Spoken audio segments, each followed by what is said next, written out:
Hello, we're back with flying. I think I've made a terrible decision, but we're going to try it and see what happens. um, so, yeah, I'm going to make sure I have the sim loading so that we're good there. I'm trying to think if I need to do anything because I have the thing. So I make sure that this is connected before connecting to the sim. Um, and will hopefully not cause any disasters this time, although it is me. So we'll see.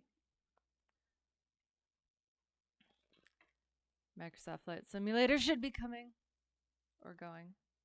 There it is. Okay. I didn't do any prep today. I was actual studying. So we're gonna look and see where there's potentially good IFR stuff. However, I really do want the actual IFR experience, so we are probably just going to hold on for a second.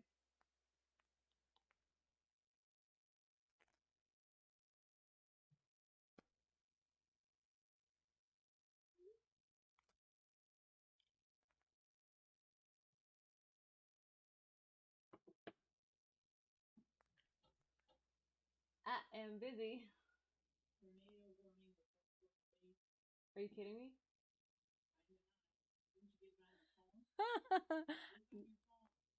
Okay. Uh, pardon me for a moment.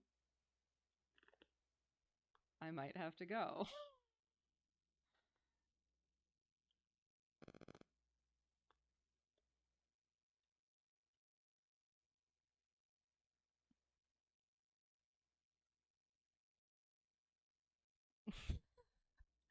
I apologize. While I'm looking at stuff.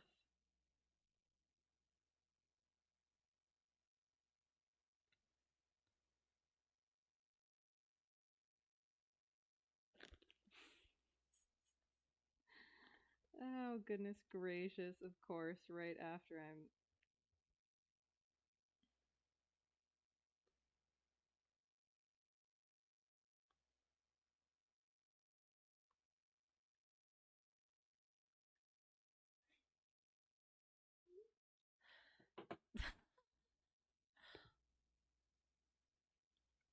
I have some weather.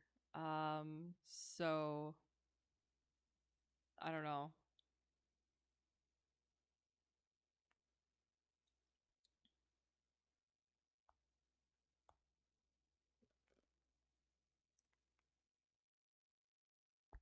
Sorry. I'm just gonna keep going for a second until I hear other things, which is a terrible idea as usual. But yeah, I'll hear things. Anyway, okay, so we're gonna look for weather. IFR hopefully.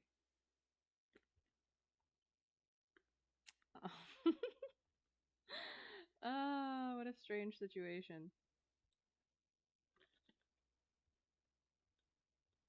All right. Um, let's see what we can find. Well, I'll put up sky vector so that you can also look at where I'm looking at.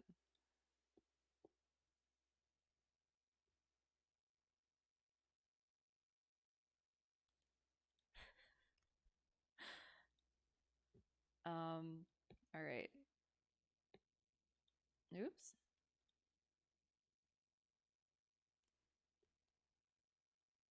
Is there a way I can show where I'm looking at?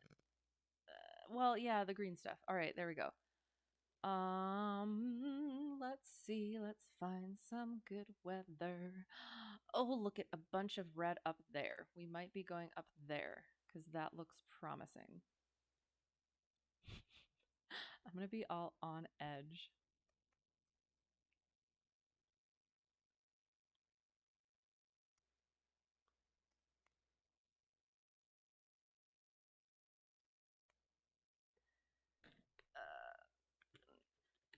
We'll choose some jelly beans for luck.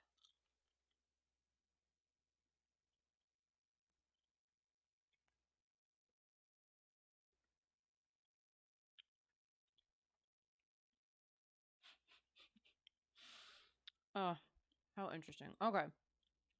This one, and we're gonna go up here somewhere because it looks like we have some very good weather. And by very good, I mean very bad. I like this. I want a VOR, so we're probably gonna go here. Rhinelander. It sounds very fantastical. So we could start from Tomahawk and go up to here. We got this one is unavailable for use. I don't know why. Um, I assume it would probably be in a NOTAM or something. Otherwise, I don't know. So we'll see. We're gonna go from here. We're gonna start here. And I'm still kind of figuring out what we're going to do. Cause yeah. We're doing mental math stuff, trying to figure out how to get into holding patterns, unpublished holding patterns. With paper and pencil, we have takeoff minimums. Yay! So we'll start there. Where are we starting from? Tomahawk. Mm-hmm. Take off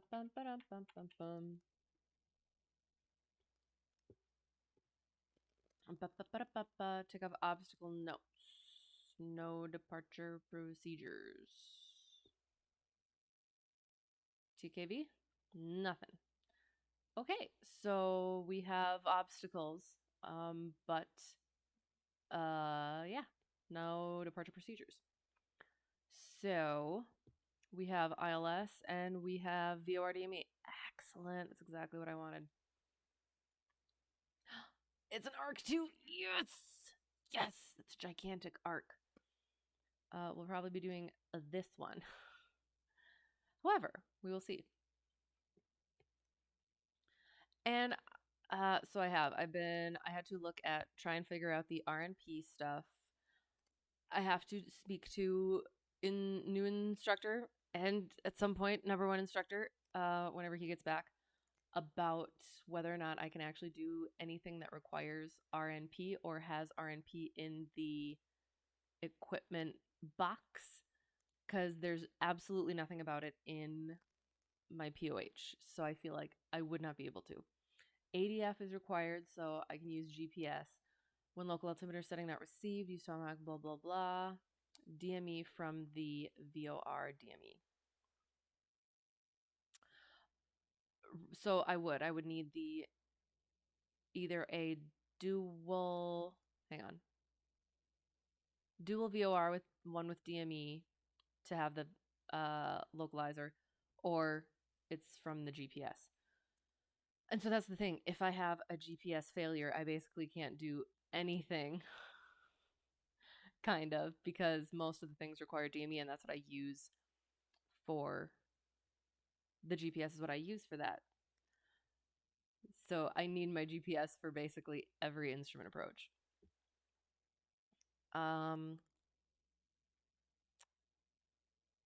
Yes. All right. Excellent.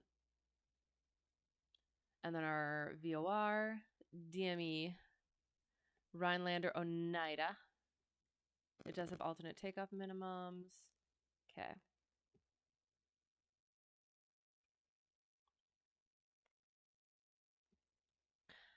All right. Cool. Sorry, I'm still kind of like keeping one ear, one ear, and some eyes out for the weather. But I don't know. We don't really actually ever get much, so assumptions are bad. Don't have them. Rhinelander.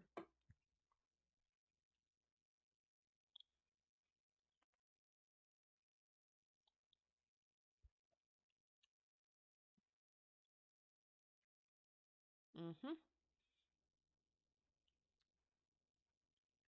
There. Excellent. All right. We have a NOTAM at Rhinelander. So let's see what it is. Is it closed?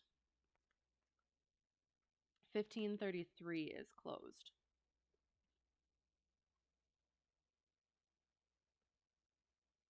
So it only has 927. We'll quick check our this one. No, you didn't, did you? Oh, sorry, never mind. We're good. All right. Boop and a boop and a boop and a boop boop boop boop boop boop boop boop. 927. Yeah, so this is a smaller one. ILS 9 and 27. So we're good anyway.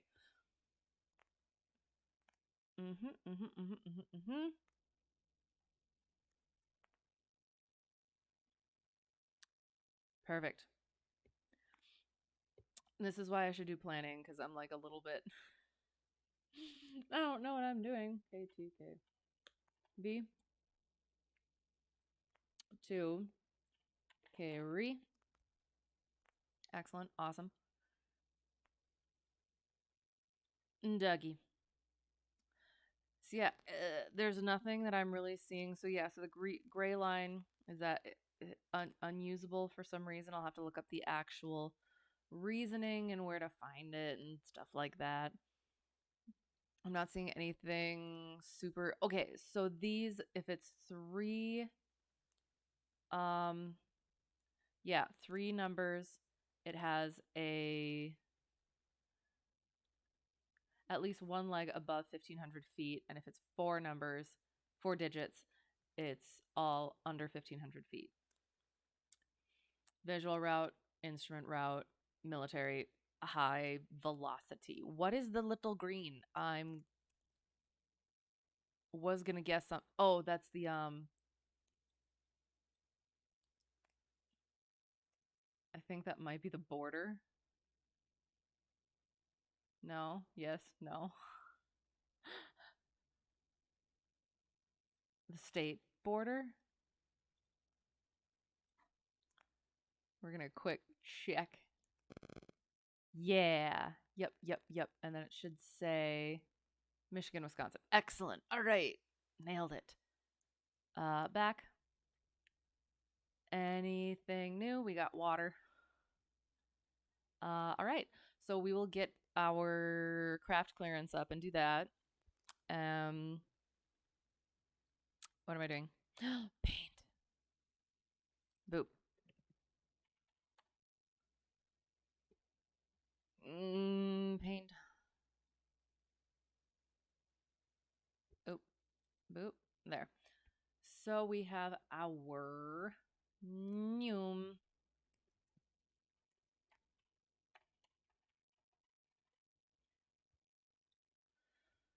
Okay, so we are going to.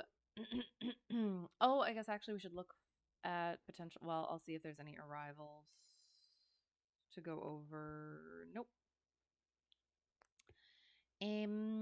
So no. So we will. I guess I would plan. What was I planning? And I'm not sure we're actually gonna do all of that. I'll quick look at it, I guess. So if we go like that, and then the mist is back to the 6.8 DME and hold, whereas the arc we could just procedure back to the hmm.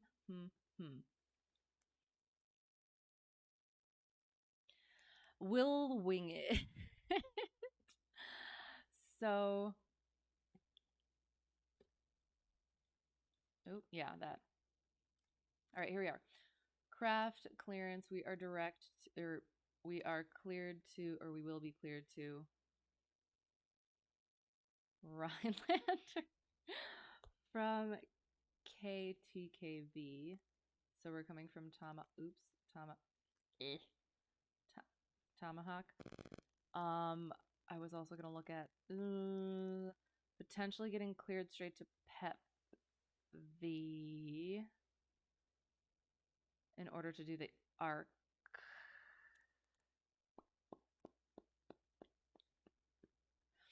Because that's the thing. Depending on what vector you get. So again, shoot, hang on. Paint's coming down for a second. So when I was with new instructor, we did the arc and or unarc, and we ended up coming like directly into it. So I my instinct was to turn 90 degrees because I didn't know where I was either. And he's like, "Well, why are you doing that?" I said, "Well, I'm turning onto the arc." And he said, "Well, you're coming directly at it." So, yeah. So if you're vectored to it, basically just take the 156. So you're going the 156 and then turn the 90 in order to be, so minus 90 is 66. That sounds about right. So 66 degrees. So turn to 66.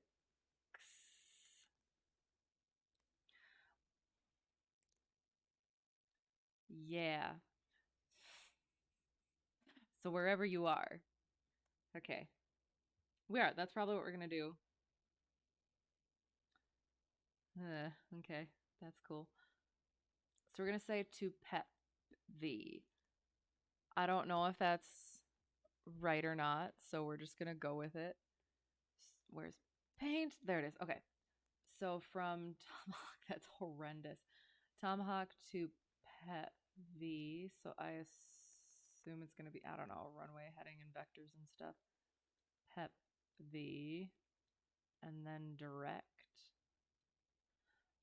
Altitude is very small, but we're going to do, 5,000 anyway. It's supposed to be, it'll take about 10 minutes to get there. So we're actually, that's actually really, I like that. Sorry. So what we're doing, hang on. This is actually kind of what I wanted.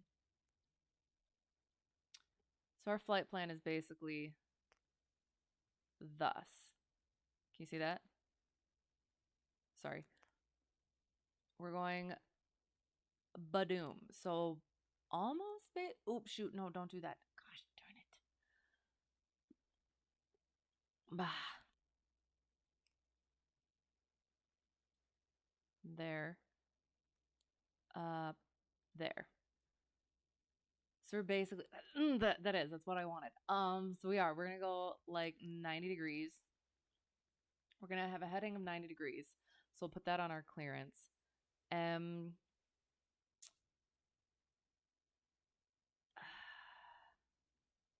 On departure, fly heading 090.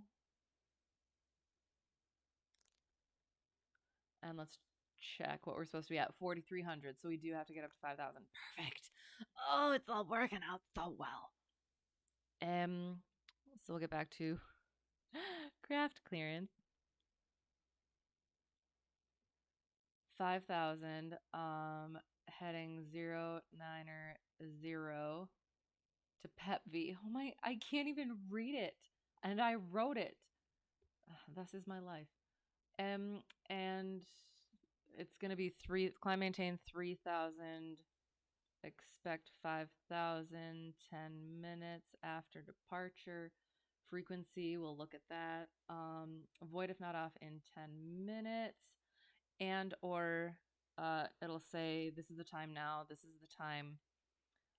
Void if not off by this time. And then now there's apparently something where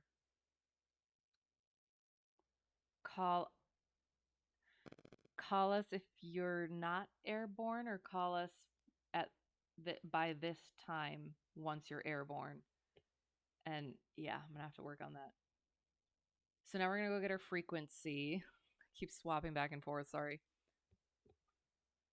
And that will be at here. Doop doop doop. This is this right here. Boop ba doop boop boop ba doop boop. Doop doop doop doop doop doop doop. Okay. So so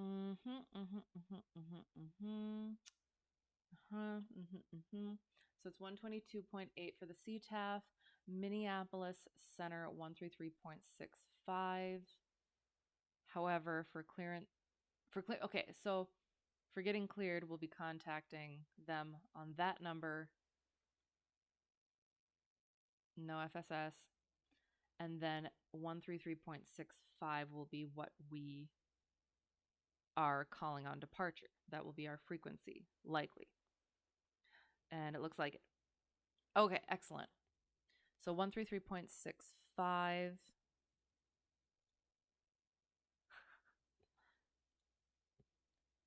Uh-huh. And that's Minneapolis Center. Shoot, that's not the right box. Gosh darn it.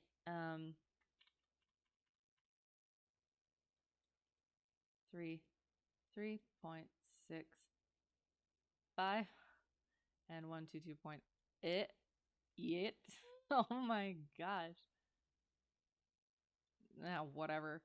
And then it's 3952 is what we're gonna pretend that we're calling. So there's our craft clearance. Hello, hello. How's it going? How's it going? See, now every time you come up, I'm like, dang it, I forgot to get that. I'm going to. I will. I promise. Going playing some games with friends. Fun. Excellent. What kind of games? Are they flying games or are they other sorts of games? Not that other sorts of games are less fun, but Town of Salem. Ooh, what is that? Does it have to do with Salem witch trials? Interesting. Nah, for the not being Flight Simulator. Or for me not getting that soon. Which I promise I will. Okay, so we have that up. Excellent, excellent, excellent. And I think we're just gonna go ahead and get in the plane. Because again, I did not plan. Also, if I have to leave abruptly, it's because there's weather going on. So I apologize in advance if that happens. Although I'm just trying to ride it out because nothing usually happens. What was I doing? Where am I going? Paint. There it is. What just happened? What? I think my paint is freaking out. Okay, there we go. That was concerning. Okay, don't know what that is, but there, yeah, okay. There's our craft clearance. We'll put that away for now. We will get in the plane, I think, unless I've forgotten something. I hope not, but at this point, we're just winging it. Where is it? Flight sim. Excellent. We're gonna do some wonky business. Might do normal stuff at first, and then do some. I don't know. Winging it. Winging it. Winging it. Winging it. So we go like this, and where are we going? KTKV. Katikava. And we are going to start. We'll hope it has enough weather for us. Otherwise, we're going to make it fun and interesting. I'll make sure everything's working. And then hope the sirens don't go off while I'm under the headphones.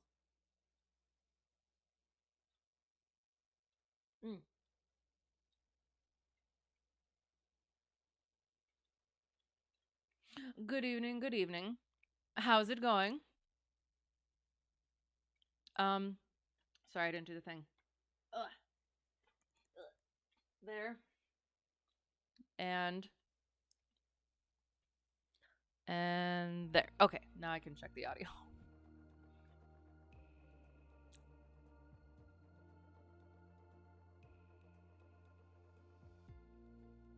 And yeah, just again, just to reiterate, like I might have to like run if weather gets wonky. Ooh, oh, beautiful. I don't think so. I think it'll be fine. Ooh, that's spooky, and I like it. Can you see that properly? Because that looks cool. All right. think we're good. So we're just gonna go for it. All right. Yeah. Um.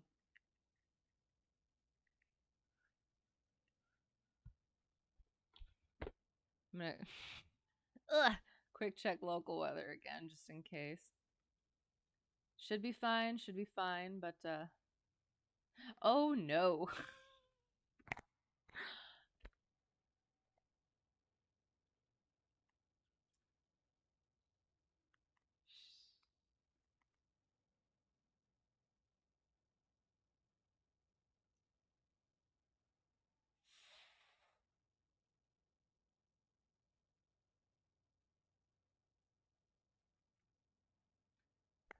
Sorry again. Just like making sure I'm not gonna get like blown away.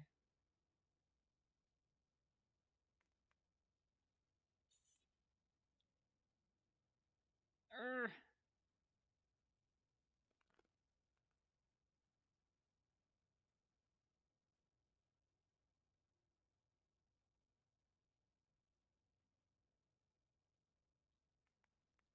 All right.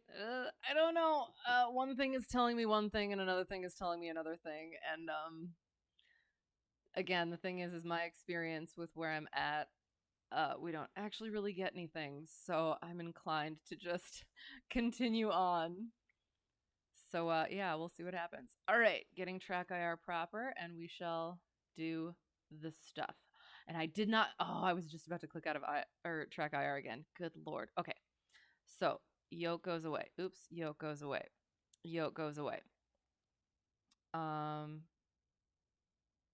battery on. Excellent. Flaps go down. Pitot heat goes on. Nav lights, no strobe, beacon, taxi, and landing lights. Check our fuel gauges. Excellent. Go outside. Oh, it sounds so beautiful.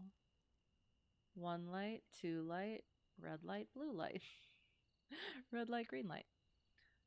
Looks good. Grasp the pitot tube. Feel that heat. Love that plane. Um, then turn everything off. Boop, boop, boop. Hello. What info do I want to know from your instrument check ride last week? All of it. Was it like how was it? How'd it go? Was it terrifying? Was it very good? Do you have any tips? Was there anything you were surprised by? Um, yes. And go. um,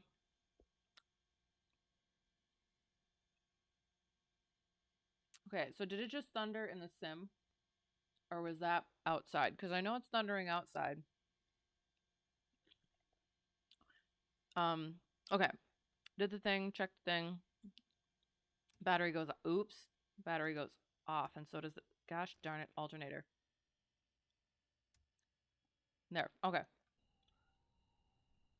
It's so pretty. Listen. I love nighttime. I love all the sounds. Oral portion was shorter than you expected. You did have someone prep you on a couple of his trick questions. Okay. Excellent. So what were the trick questions? And I'm probably gonna get some of that info from my number one instructor when he comes back. But I like having all sorts of potentialities just in case it switches. Tried to give you an amended clearance and asked if I would accept it. I told him I'd have to calculate fuel first. Ooh, okay, interesting. Okay. Okay. So was it so what if you like had the tanks topped off and you kind of knew? Or is it just something where you just make sure you say that because that's what he's expecting you or wanting you to do? Asked if you're required to fly to the alternate you list on the flight plan. No. No. Then he asked why we even need to bother listing one. Yep, for lost comms. My New instructor was talking to me about this. Lost comms and the fuel calculations. Yeah. Yeah. Okay. That's good. I like that. I like to know that yeah. And yeah, new instructor also said that like you basically never actually do fly to your alternate. Maybe like once or twice in all the time that he's been flying has he ever actually gone. Interesting. Okay, cool, cool. I like that. I like that. Also asked what you would do if you lost all electrical in IMC, how it would safely get back. Um, well, you keep following your flight plan. The plane still flies, so you just keep flying. And as soon as you hit VFR conditions, you bugger out. And if not, yeah, you kind of yeah, hope that yeah. I guess I feel like that would be the only thing because you just keep going. The plane still flies. Um, hopefully call somebody on the phone. Actually, okay, so new instructor actually had a story that somebody actually did. Gosh, that's so beautiful. Somebody he knew actually did have that happen where they lost all battery power or all electrical in IMC on the way back. So he was on the phone with new instructor, who was on the phone with ATC, and he was using his ForeFlight in order to like situationally aware and kind of get in for the thing. So yeah. So I guess I have somewhat of an idea of that. Although, if there's a better answer, I would like to hear that. 300-foot ceilings said use ForeFlight, which show position, fly in RNAV as best as you could. That's absolutely the right thing, and we should all be practicing flying RNAV approaches without a GPS. Okay, okay, sure. Sure. Okay. Sorry. Because I mean, one of the things that instructors are always like about is you got to make sure you use the GPS. It's not legal to use anything but the GPS. You got to make sure you're doing the GPS before the ForeFlight stuff. But then in that situation, it is you use whatever resources you have um, in an emergency situation. So as soon as it becomes an emergency, all those bets are off. And he also gave me a thing where if you have the extended center lines um, on your ForeFlight, if you hit I think 1,000 feet, well, and this is I guess outside of the RNAV thing, but if you hit 1,000 feet at the edge of the at the end of the center line and then 500 feet at the middle of the extended center line, you should be on glide path for the runway. And again, that's just kind of like a thing that he's found out, and he's not sure if it applies to everywhere, but everywhere that he's tried it, it has been. So cool. Okay, so remembering, so use ForeFlight, check, and fly an RNAV. So, okay, I was gonna say why specifically an RNAV, but because you don't have your electrical, so you can't get any of the other stuff. So, okay, interesting. I am going to ooh. Maybe we'll add that in if I have enough time tonight. Maybe we'll try that because I can't practice the RNAV stuff because I don't have uh the GPS in here. But cool. Excellent. Oh, that's so much fun. Thank you for all that. I love that. Didn't bother asking you much about weather because you got a standard briefing beforehand and told him exactly what they told you. He said that you have a good understanding of weather and he moved on. Okay. So, and by standard briefing, do you mean that you actually like called them up? Okay, and question 2. Are you out of a towered airport or no?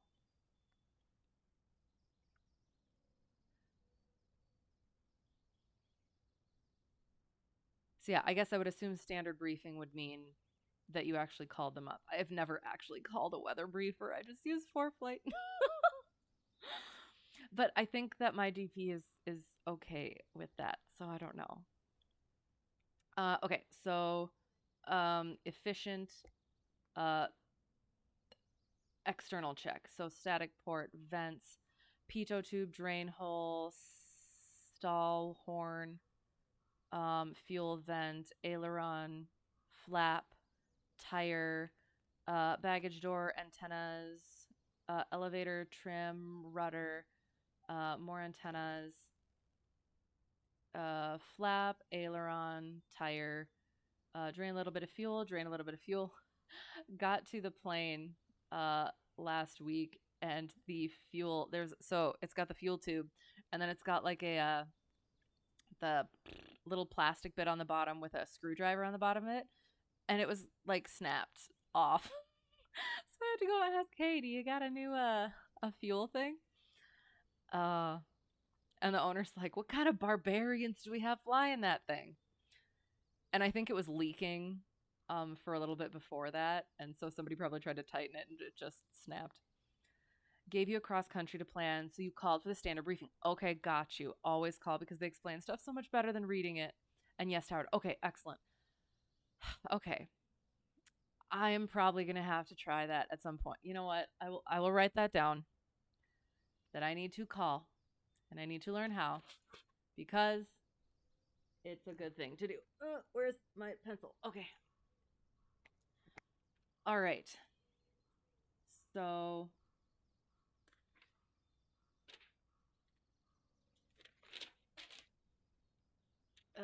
no, I'm gonna put it on this page. Sorry, just trying to organize. La la la la la. Okay. All right. I'm not out of a tower, so I feel like my stuff might be a little bit different, but I'm appreciating the story and getting that mentality. You then flew a VOR circle of land approach with a touch and go, then unusual attitudes. However, in the unusual attitudes, he specifically had you return to a specified heading and altitude to be considered recovered. Okay, it wasn't hard, but you had never practiced that before. You only just stopped the climb or descent and turn. Right, exactly. Okay. You know what? I'm just gonna like write all of this down.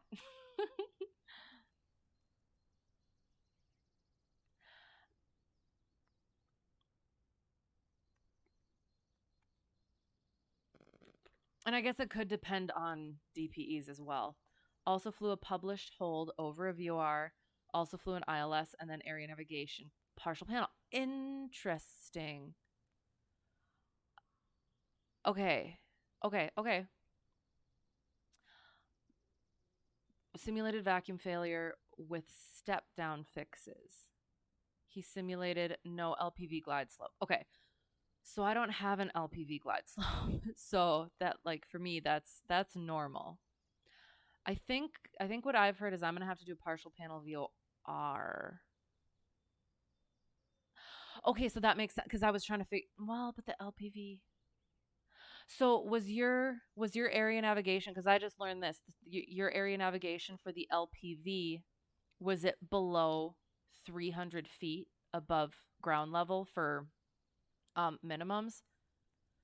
Because I thought like the partial or sorry, above 300. No, hang on. Yeah, above 300 feet because then it's non-precision. And that's what I heard is that you're supposed to do a non-precision approach partial panel. I thought you were not required to fly an arc, but you've heard that if you have a VOR approach close by with an arc, be prepared. Yeah, I have. I have also heard that too. I also read in the ACS just that it's like you're expected to know it, but if there's not one around, I mean, you can't really do it. Partial panel just has to be on a non-precision. Right, your LPV is 250.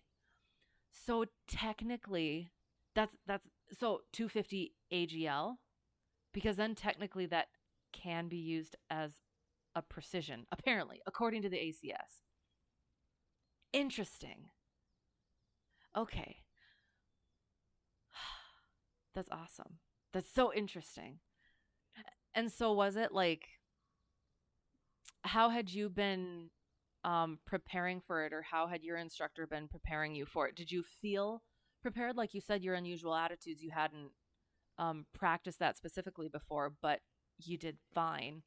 So was it just kind of like going through the motions and like just doing what you know how to do? because it does. It still just seems so daunting, but uh, so interesting. Okay. Um, yeah. So did the fuel. Going back, drain a little bit of fuel from there. Check the oil, leading edge of the prop, alternator belts, exhaust, air intake, nose wheel clearance, and yeah, looking good. Most excellent indeed. So then we go. Ooh, also I wanted to write down that recalculate the fuel thing. Um,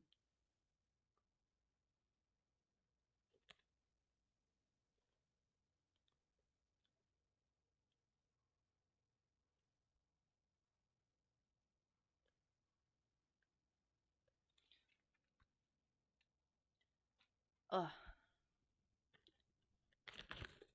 yeah, Libyan. Mm.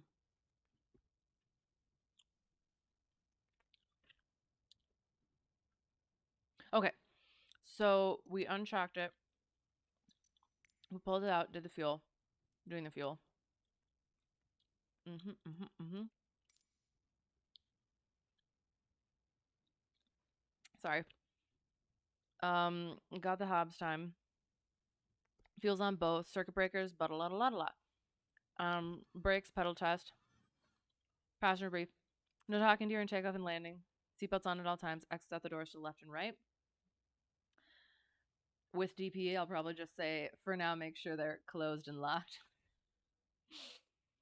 Just not gonna have that be an issue. Okay, so yours was in 2 days. You did the oral, and you were going to fly, but the winds were favoring the opposite side of the runway, the one you hadn't practiced approaches on in months. Okay. Then when you were pre-flighting, an aircraft came into land and ran off the run. Oh my gosh, runway closing the airport. So you discontinued. Wow. Okay.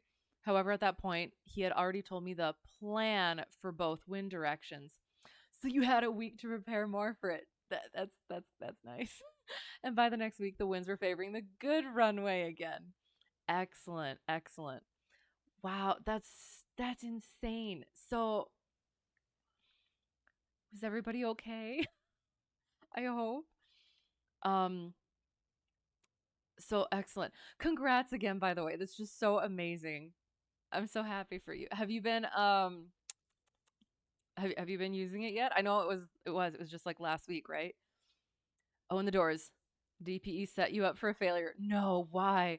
Oh God. Wait, okay, was it one of those where he like didn't shut it, didn't lock it or something? Because I've heard that, and like in my private one, I made sure to make him do the thing so that he couldn't do something like that. I'm tense just waiting for the answer. All right. Um, going to the checklist, but not utilizing the checklist because I need to do the checklist and then check the checklist. Mm. So C track is back and lock, back and lock, um, back and lock chicken. Excellent. Sorry, avionics are off. Autopilot's irrelevant. Carb heat is off. Beacon is on. Prime it, but we don't because it's too warm. Oh, okay. In super hot Texas, everyone leaves the door open while taxiing, and closes it holding short of the runway. I briefed this and told him to close it before takeoff. He didn't remember, and you didn't check until we were about to take off. Then he was like, I can't close it. So you had to abort takeoff at a towered airport. Oh my gosh. So how'd that end? Oh my gosh. Oh, wow. Got you. Got you. Yep, yep, yep, yep. And Tower was like, everything okay? Yes, just a door. And your instructor, who you were his first ever sign off, was listening and probably grabbing his face. But thankfully, you tried not to get upset. Right, right. Oh, gosh. Oh. Good job keeping your cool. Um, oh, I can't. I can imagine myself in that exact same scenario, and I don't know. I honestly, good job. Because that sounds terrifying. Had you ever had an aborted takeoff before? I have had one by myself, and that was because I didn't correct for winds properly, and it could have gone poorly, but it did. It worked fine. But yeah. So then you had I assume taxi back, and did you have to get like full re-clearance and everything? Also, did you have an actual IFR? Sorry, did you have full IFR flight plan and everything? Like, were you talking to center and stuff, or did you just do it at your tower at airport? Sweating profusely the entire time, taxiing back to the runway. I'm sure really wanted to discontinue, but you had already discontinued once, right? Again, good on you for keeping going. You kept it. You kept it cool. Oh, dang. You had your secondary instructor and you did the day before because of an open cowling. Good Lord. So you're just having all of the issues, and not even just you having the issues, other people having the issues. Oh, no flight plan. You did have to get new taxi clearance. Got you. Okay. Interesting. Oh, and you did. Again, with all that, you still kept it together and it was good and you passed. Oh, great job. Amazing. Honestly. Okay, sorry. Um, Mixture goes full rich. Throttle is slight. Brakes looking. Clear prop. Battery on. Control. Engine. Did I forget anything? Nope, we're looking good. Oil pressure, temperature, flaps go up, avionics go on. Light is on. Nav lights, right. So we put nav lights and the taxi light.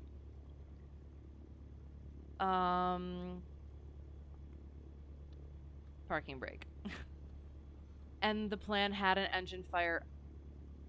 The plane had an what? The plane had an engine fire on startup the week before.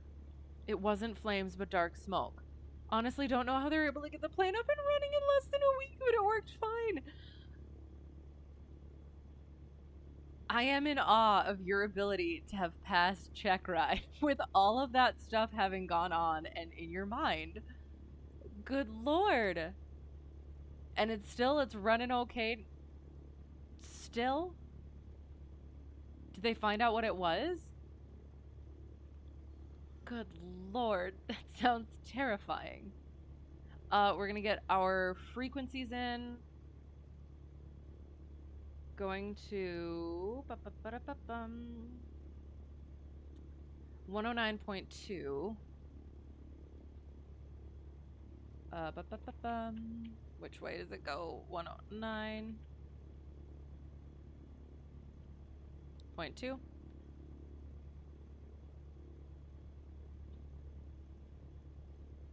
There. And now we need our expected ILS approach. 111.3. Boom. Okay. And we're going to ident it on the ground. Well, it's not coming in, so we're not going to be able to. Dang it. The plane is fine. Another student way overprimed it and flooded the engine. Okay, I was kind of thinking that potentially, perhaps. Got you. Yeah. Interesting. Yeah, I had flown mostly in the winter, so I was so used to priming it. And it was like kind of getting rough trying to start it during the summer once that started. A new instructor had to beat using the primer out of me. So I've basically not been priming for a while, and only after it doesn't quite start properly then I have to put a couple in. So yeah, that would be me, or would have been me, the overpriming it, flooding it, and doing stuff like that. Oh God. Oh. And they're okay too. I hope. Oh, jeez, just a bunch of different things. And that's my thing too. Is one of my fears is most of the stuff is like sort of sterile environment. If everything goes perfectly well, I think I'll do fine. If any of that stuff happened to me, I don't know how well I would do. So, yeah. Again, and as always, major kudos for going through all of that and still pulling it off. We'll get our weather. Oops, not that. Yes, it is there. Okay, so Kilo Tomahawk, Kilo Tango Kilo Victa, the 29th at 0235 Zulu. That is.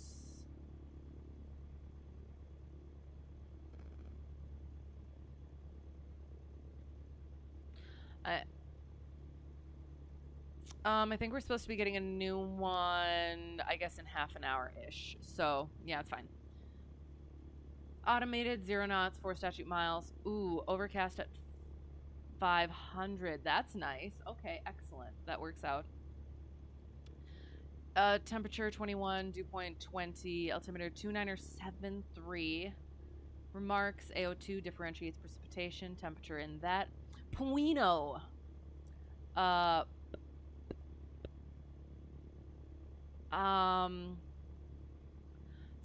Something no.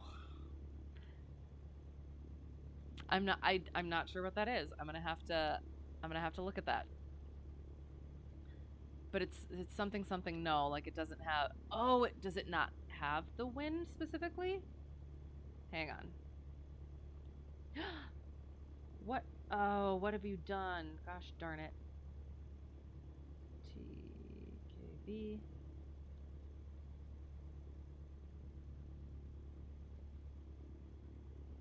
Happy.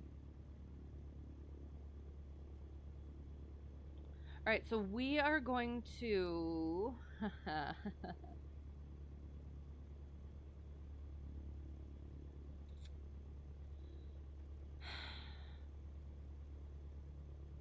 We're going to take off from whatever way the windsock is favoring. And precipitation identifier not available. Maybe? It is. It's something's not available. So we'll just. Because the one thing is I thought that with the P. I thought P meant pressure or something. But then the WI makes me think of wind. But yeah, precipitation also makes sense as well. So I don't know. Guess we'll see. We'll find out. Ooh. Okay. We will see. Yeah, so we did the thing. So now we're gonna turn. Oh, sorry. Hang on. We did the thing, but then we didn't switch the thing. Metar. 2973. Ba-ba-da-ba-da.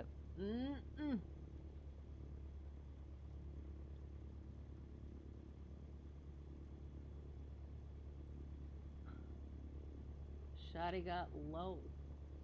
I've not had an altimeter this low. At least in a while. Hello, hello. How's it going? How's it going? That's 2 and almost 3-ish. So we're expecting. I'm such a perfectionist, and it bothers me that it can't be just there. So 1500 is our apparent 1487. So we're goodish, unless I did something wrong. We'll check it again when we come up to what's it. And you also had to track a Victor Airway. Ooh, interesting. Okay.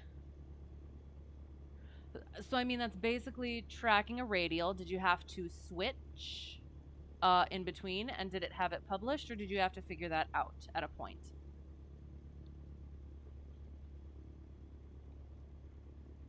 And was that in the plan, or was it all of a sudden like a, oh yeah, now track this? Mixture, I need to lean out. I need to start remembering that. I think I kind of do and I kind of don't. It's kind of a, yeah, on my taxi. Did I do the thingy?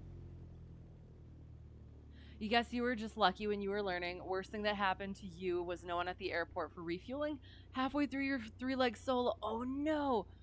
Turns out she had the flu, and after a call on the radio, she got out of bed and drove to the airport to refuel your plane. That's so nice. Oh no. Oh. Hello, by the way. How's it going?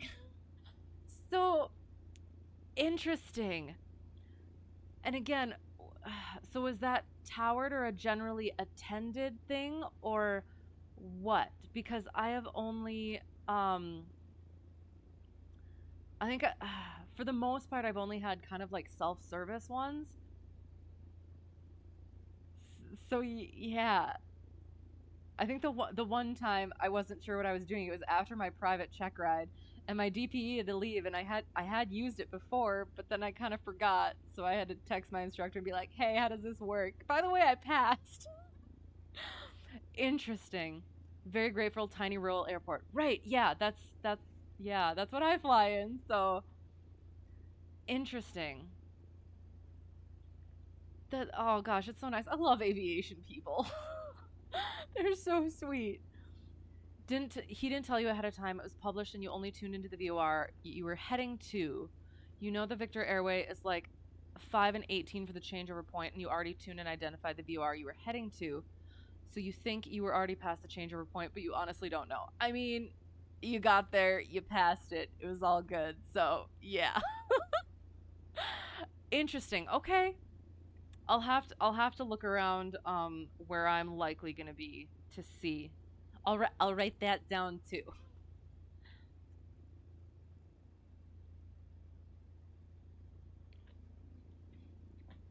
Oh, okay.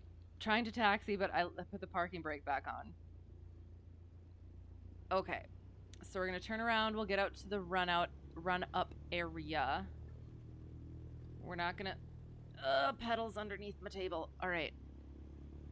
We're going to turn. We're going to see what's going on. If I don't mind sharing, I do mind sharing. I'm sorry. I can describe it though. It's amazing. I love it very much. It is very, very small. It has a grass runway with displaced thresholds on either side because there's trees on either end. It is full of planes, broken down planes, other people's planes, question mark, just planes sitting around, planes in various stages of disrepair. It's got dogs running around and it's amazing and I love it. So yeah, I do. I don't like sharing too much personal information like that. But yeah. Oh, where's the windsock? Is there no windsock? Well, then we're just gonna take off from 27 and do a left downwind departure to the east on a 09 heading. Nori sounds like a nice place. It is. It's lovely. And I like to, oh, there's a windsock. I found it. Oh, it's pointing the opposite direction, I think. So, like, I'm confused because it seems like, is that a straight back taxi? Because that almost looks like it's the end of the runway, but yet, is there displaced threshold, perhaps? But yeah, it was super cheap. It used to be less than $100 for the plane wet. They recently had to up it about $30. So that was unfortunate, but at the same time, I can't complain. And this plane likes the grass, so we're okay going off of it a little bit. Sorry.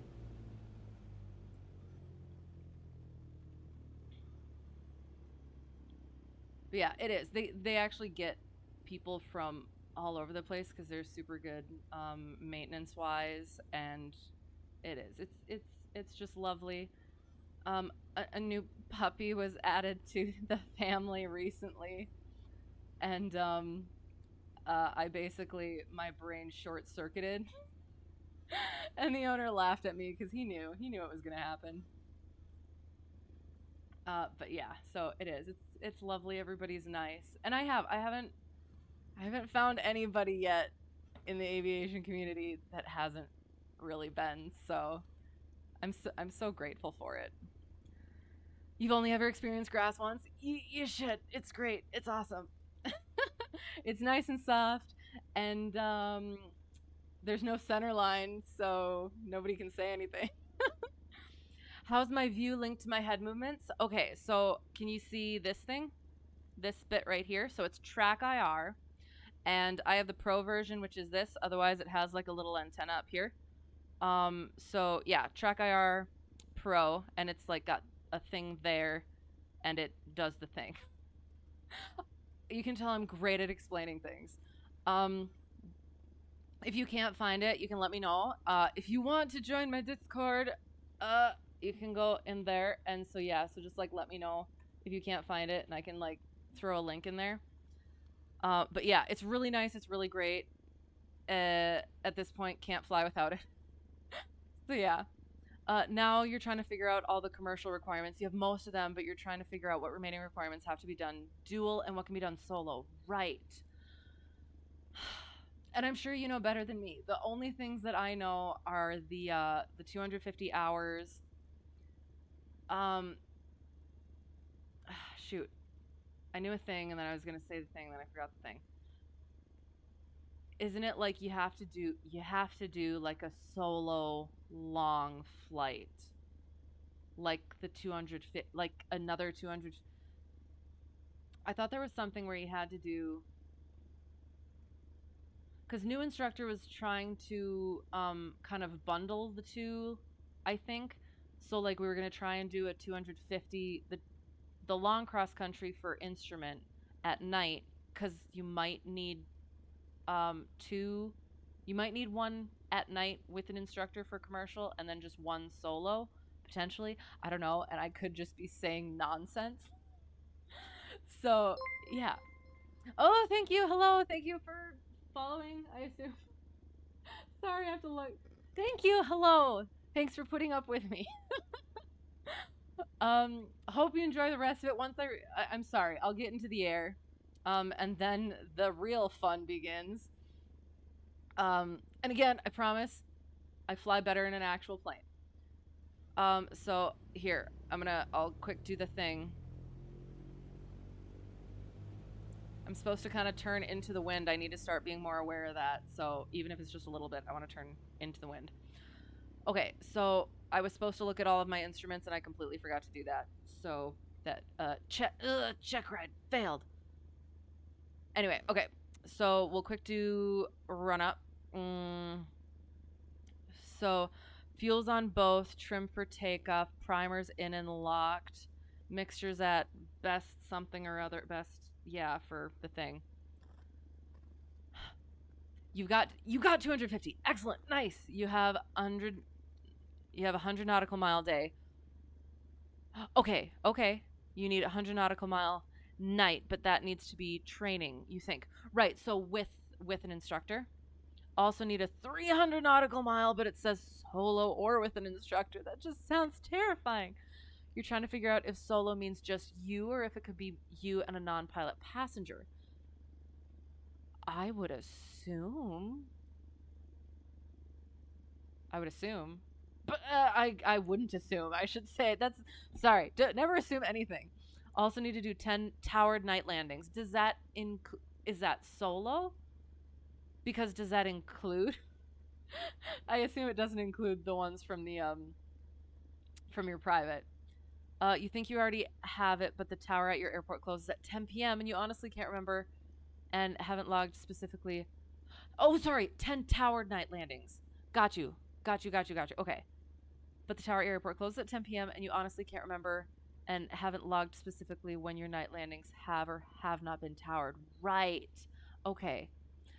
Well, I mean, you said Texas, right? So, I mean, it's getting, depending on when you want to get your commercial done, It's starting to get to that point where 10 p.m. is gonna be nighttime.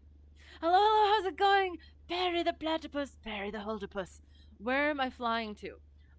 We're flying to Rhinelander, Wisconsin. From Tomahawk, Wisconsin, it'll be about 11 minutes, but then we're doing a DME arc and then a localizer, and then yeah, we're gonna see what happens. I have some plans, but I don't know how well they're gonna work. You know how it is. I plan for things and they don't go off that well. Brake set, fuels both, trim for takeoff, flight controls. Boom, boom, boom, boom, back and boom and over and boom and up and down.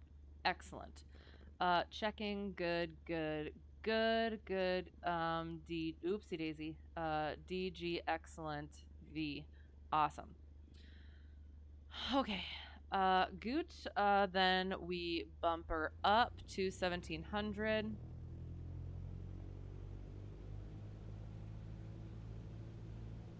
Okay. We mag check 1, watch that drop, and back. Mag check 2, watch that drop and back. Carb heat out, watch that drop and back. Oil, pressure, temperature, ammeter, vacuum. Need to get the vacuum pumped up on the plane that I fly. Idle check closed and back up to 1,000, although apparently this plane idles at 1,000. Excellent, awesome, amazing. Your winter evening flights will count, but you need to make sure you log them appropriately. Right. I do. Logging is starting to get a lot more complicated. I'm starting to recognize. Cause yeah, I'm trying to think of specifically what I'm. So well, okay. So you fly out of you fly out of a tower. So any.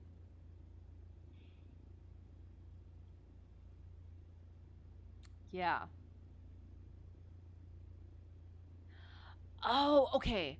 So I think in my private, I think my instructor actually put towered landings, and then like for my private training, so I fly out of an uncontrolled. I flew to a towered for my towered landings, and so I put towered landings specifically. But for yours, since you fly out of a towered, I guess it like all your landings are probably towered, I assume, apart from when they're not. So you would almost have to do like specify that it's untowered landings. Then you need 10 hours in a TAA or complex. What is the TAA? Because all I can think of is terminal arrival area. All these abbreviations. Your school doesn't have complex, only TAA, and it's a Cessna, and you only really fly Pipers. It also says training for the TAA 10 hours. So you think that means all 10 have to be dual, but you don't know. Right. Oh gosh. All landings are towered except when they're closed. Right. Typically class Delta, but when they're closed, they're Echo. Right. Ugh. It's so complicated. All right. So we would call receiver clearance. I'll quick pop up the horrendous craft clearance. Hang on. Look at this beautiful writing. Looks exactly how mine does in real life. TAA is technologically advanced aircraft. So what does that mean? Okay, so we would call them up. We're calling them on the phone, so we don't have to say all the stuff. We can just make a conversation. Hey, this is not doxing myself. Cessna Hotel Tree 1 Delta 1 on the ground at Tomahawk Regional, opening IFR flight plan to Rhinelander. Then they say Cessna Hotel Tree 1 Delta 1 is cleared to Rhinelander via on departure, fly heading 090, then direct PEP V. No, yeah. On departure, fly heading 090. And I don't know what they would say. I filed for PEP V, but we'll see what happens. Yeah. I don't know. I'll make that up. Climb, maintain 3,000, expect 5,000, 10 minutes after departure. So, boop. Frequency 133.65. Squawk tree niner 52. Void if not off in 10 minutes, or timed and all that stuff.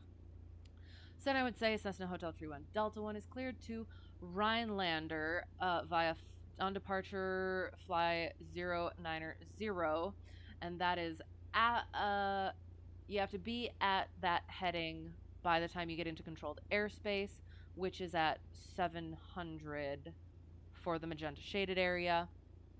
So we'll just cross that out because they'll give us more afterward. Okay, excellent. Climb, maintain 3000, expect 5000, 10 minutes after departure. Frequency 133.65. Squawk tree niner 52. Void if not off in 10 minutes. Excellent. Awesome. Getting back in the plane. Usually our open's 7 a.m. until 10 p.m., but COVID had some funky hours, and sometimes they are closed random days for no reason. Right, that's fair. Oy. So yeah, I guess that's just something putting in the notes. Just be like, these are untowered landings, or these are towered landings. Oy. That's irritating. Do you do paper logbook, or do you do like ForeFlight logbook or electronic logbook? I need to get into the electronic logbook, but I'm so far along the paper one that it's just daunting. I feel like it'd be a lot easier to just do the electronic. TAA is an airplane equipped with an electronically advanced avionics system. Okay. Must have electronic primary flight display, multifunction display, and two-axis autopilot. All right. Sounds scary. I'm full steam gauges and a Garmin 430. That's what I got. No autopilot. So are you a G1000, or are you steam gauges? Or something else? Are you glass cockpit, or are you steam gauges? And do you have autopilot? You use paper. Okay, nice. Uploaded the electronic and got frustrated when they didn't match up and show the same numbers. Okay. I have had that issue, and I had to like check every page to like make sure they all matched up. And one thing is it it ended up logging a flight that I did like in April, and I'm still working on getting up to like last October. So I have to subtract that 2-hour flight from anything it gives me, if that makes sense. So it could just be something like that. You use Steam in 430. You have used the mini dual G5s and like those. Yes. Haven't used G1000 yet, but will for the TAA portion. Right. That's absolutely fair. Okay. Nice. So yeah, it is different. I've used the like you did the G5s like once. I guess I should make my call first before going out on the runway. And they were super nice. They had heading bugs, or like bugs, which was super nice. But yeah, like on one hand I want to keep working on the steam gauges, because I just want to make sure that no matter what happens, I don't know, doing that basic sort of stuff. But the electronic stuff is super nice. But it's daunting. Are you starting that soon?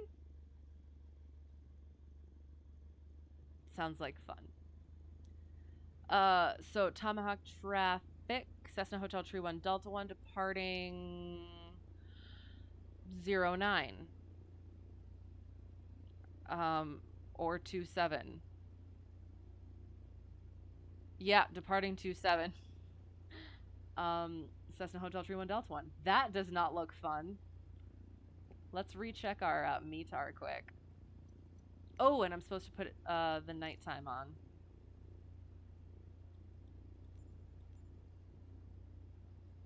Still the same, although it was updated a little bit. You demand an upgrade to a personal jet. I was actually going to do I was gonna try and do a different plane tonight, because I potentially may have an interesting flight this week in an interesting aircraft. Not personal jet level. Well, yeah, I don't know. It's kind of up in the air at the moment, but yeah. I was gonna try and do a different setup so I could get used to it. I'm not really gonna be flying it, but yeah. So you would have gotten your wish. Sorry, but I don't actually own the plane on here, so sorry. At some point, we'll get there. We'll get there eventually. Stick around. Long time. Electronic is the way of the future. Love Steam, but you realize the further you go, the less relevant they become. Yeah, but they're fun. Have to financially recover from instrument. Yep, got you on that. But you hope to start commercial within a few months. Got you. We'll be doing ground and trying to get the written done ahead of time. Oh, absolutely. And yeah, and getting all of that out of the way and really getting all of that into the brain beforehand, that looks so terrifying. This is going to be fun. Is going to be super good. So, yeah, good luck with that. It's going to be amazing. Are you doing Shepherd Air? Did you do Shepherd Air for instrument and then are you doing it again for commercial? Cuz yeah, it was Shepherd Air's amazing. We did the thing. We're flying into it anyway. Let's do this. Kind of don't want to take the make it nighttime. We're going to leave it during daytime for a little bit just to be frightened.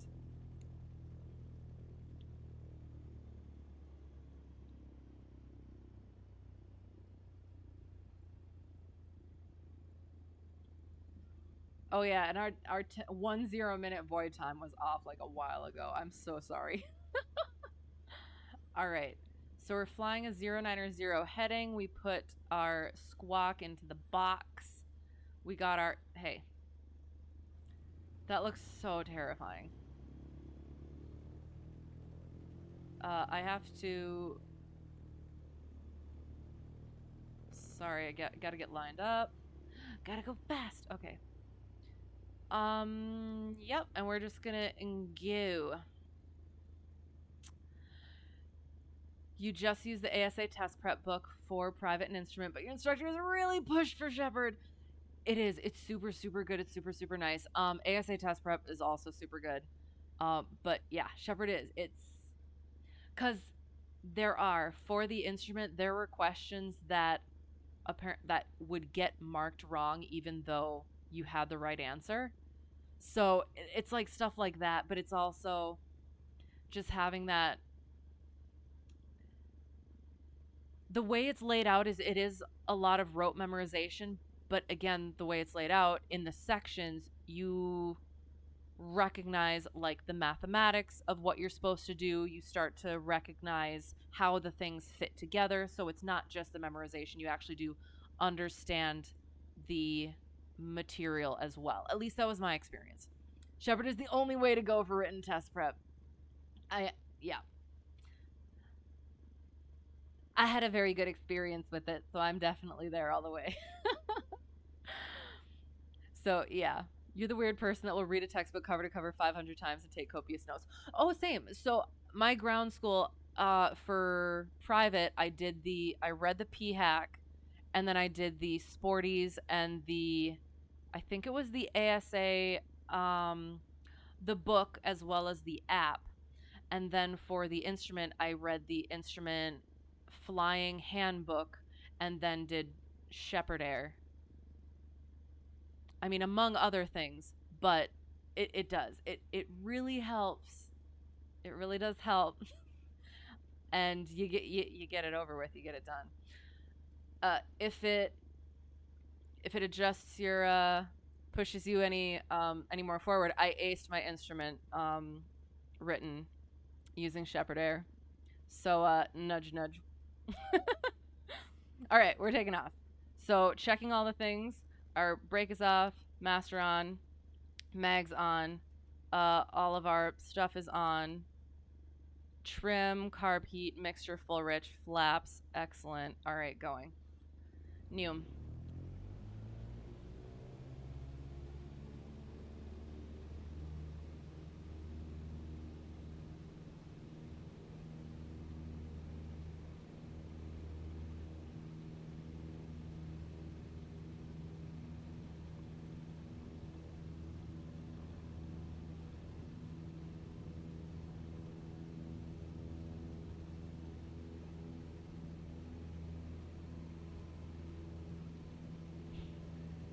You can hear the Morse code coming in. We'll keep that runway heading. We were at 1500, so by 400, so 1900 we can turn. We'll make a left to the downwind. All right, so 1900. Turning, that's terrifying.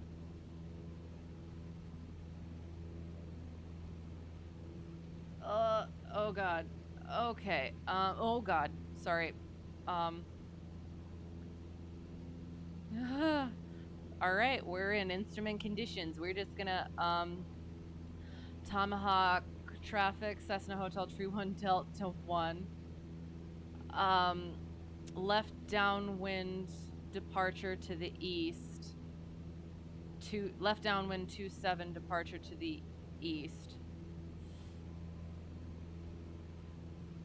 Last call, Tomahawk. Then we'd swap frequencies. Hello, hello, how's it going? We're in the soup immediately. I'm terrified. So we're at 3000. We're getting to 090. We call up, what's their faces?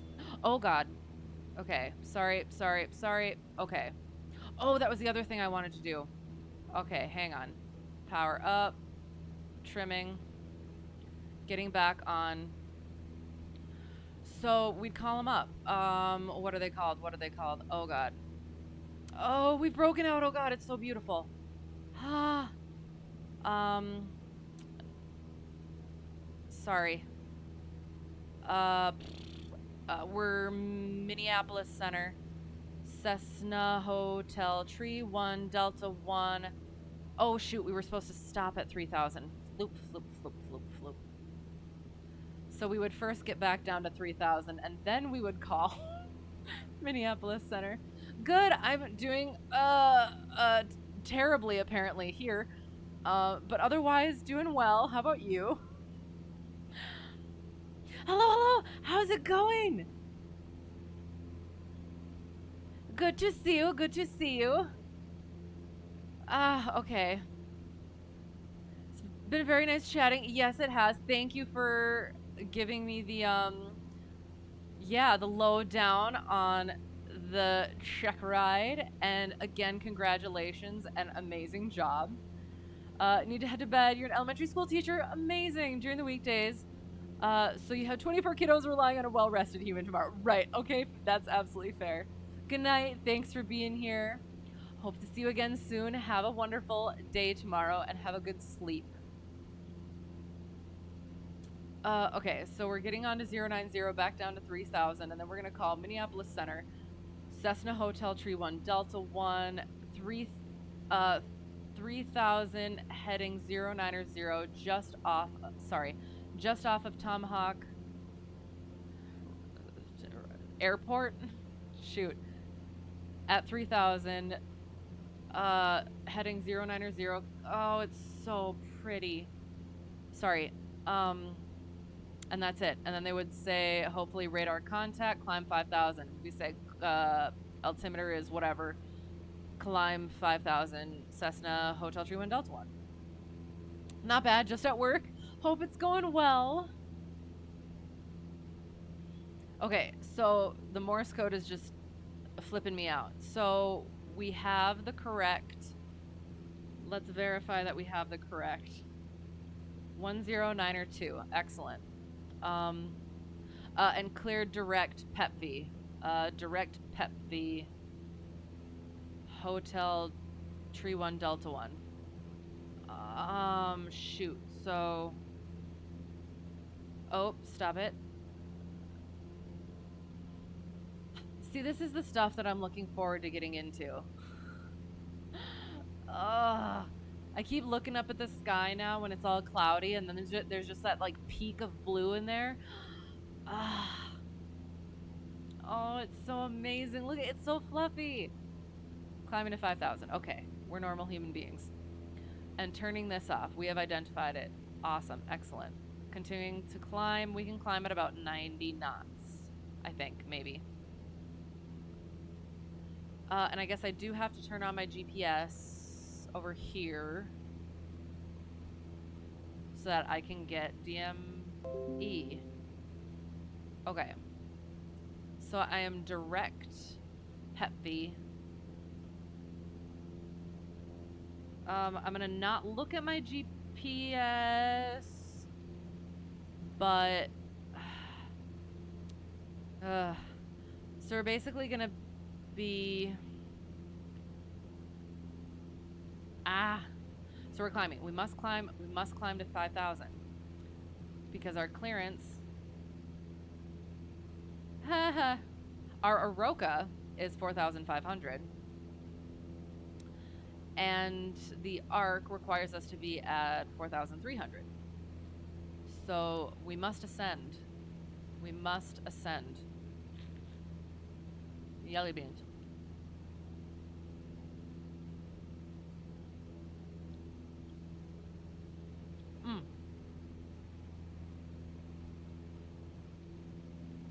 So Pep V is on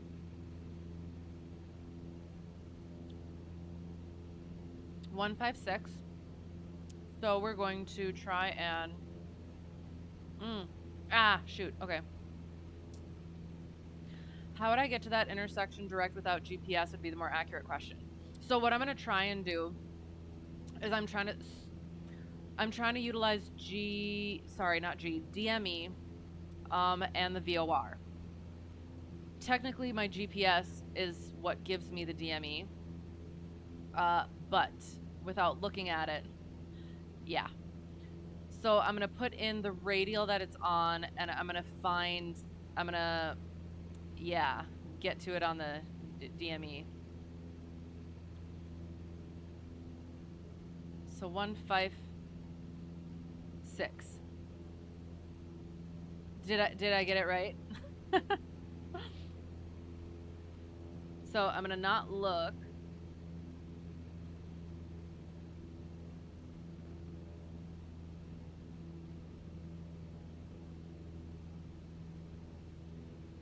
Also, again, we're gonna get we're gonna get our approaches done early. So DME is 7.3 and the arc is at 8. So if we get to 8 DME, I'm pulling the needle right now, aren't I? I think that might be okay. I'm slightly concerned. And see, these are the things that I need to... I don't know. Otherwise, I'd have to go to the VOR first, then out on that radial, or they give me vectors to intercept a radial. Right. So, again, I'm trying to utilize the things that I've done with new instructor. Should I say second? Oops. Can you not? So we're coming up on 5,000. Excellent. Amazing.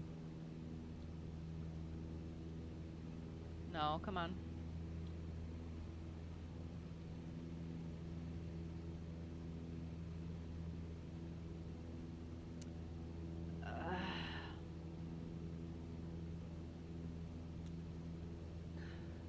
Coming back up to 5,000. So I feel like, is that icing? I don't like it. Oh, but without GPS, they couldn't send me direct to that intersection. Right.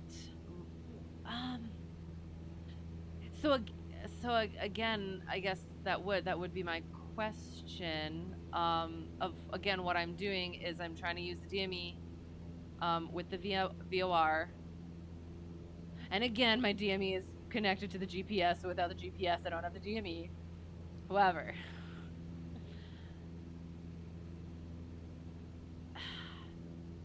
I don't know. That's, well, and I guess, you know what? I think new instructor was actually giving me, I need to get down, was giving me technically radar vectors. So yeah, I think I'm just thinking about this all wrong. And I'm a little concerned.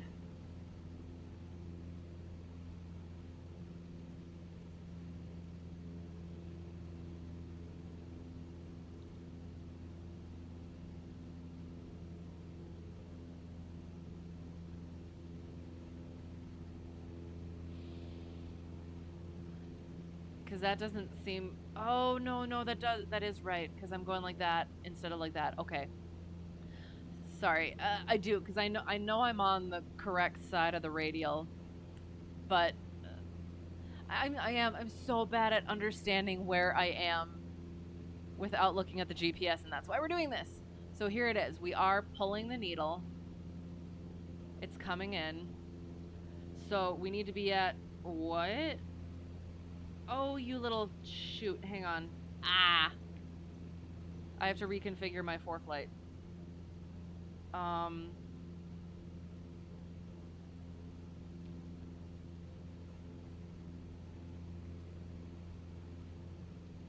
So my DME. Oops. Direct to. Okay, so I am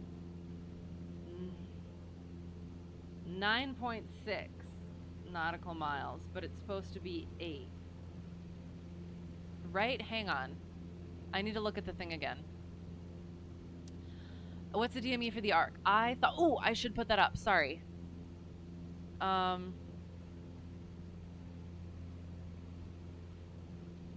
thought it was 8. But... Yeah.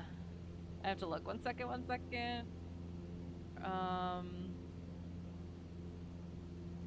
It is 10! Always... I was looking at Jamab, I think.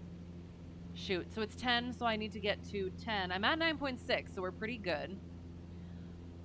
So I just need to continue at that. And our heading is going to be 156 minus the 90 is 66. Yep. We're going to go with that. Can you see it properly, I hope? There. Not to add more complexity, but shouldn't I be cruising around 2300? Yes, once I reached 5000, I probably should have brought the throttle back. Thank you very much. Again, I promise that I actually fly the plane better than this in real life. And no, that's not more complexity, that's propriety. That's what you're supposed to do. Okay, so we're coming up on the 10, and here comes our radial. So we just gotta switch to keep it at... Oh. And we're on the arc, so we can get down to 4,300. And I am silly because... Okay, so turning to 6... That, and to the 10. Shoot. Shoot. Oh gosh, what am I doing? Nope, not turn... kind of turning. Yes, kind of turning. And I'm going like... Oh, shoot, wrong way. Oops, shoot, 10. 66. Nothing like having backseat drivers while practicing new things. Well, this isn't new, technically, for me. So, and I appreciate it, because clearly I was missing something. 10 nautical miles. So we're good. We're trying to keep it on that 6. We can get down to 4,300. We are on an established portion of the thing. We should have heard them say cleared for the VOR 27. I don't know. Okay, again, sorry. I was practicing without using the chart last streams, but now I forgot to write down all the stuff in order to do that. So I need to quick do that. So no, I absolutely appreciate. Go ahead and say whatever you want. Well, within reason, but yeah, backseat flying, I'm fine with it. I'll either take it or I won't. And it's good for helping me deal with distractions as well, because I'm a little bit distractible. Chart, that is what I'm doing. Chart for this. No, thank you. So procedure, approach, VOR, DME. Writing down. You never did get IFR rated, so it's all you can offer. And that, I mean, again, that's one of those things. Oh, it's so pretty. That I should have known that, and I should have recognized the sound and everything, but I was too busy with other things. So I do. I absolutely appreciate you pointing that out. Um, are you ever considering getting IFR rated? And what do you fly? Okay, so looking at the chart, it is 4,310 nm. There's no lead radial, but it's 281 degrees at 3,300.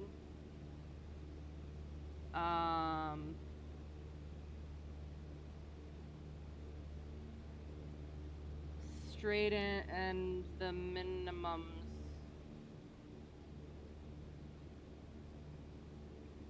No procedure turn. By Jamab, which is 8.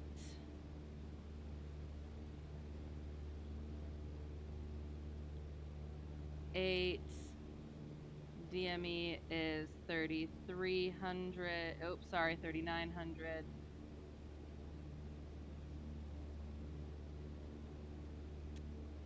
Five DME is 3,300.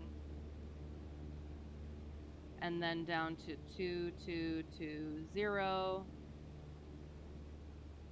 And 1 statute mile. I hear strange sounds and it's bothering me. I probably need this. I need the DME as well. Okay, sorry. As usual, I didn't really plan this, so I apologize. There. I have no GPS. I'm just following the minimums and altitudes and stuff like that. Okay. Always use the chart over notes. Chart over notes.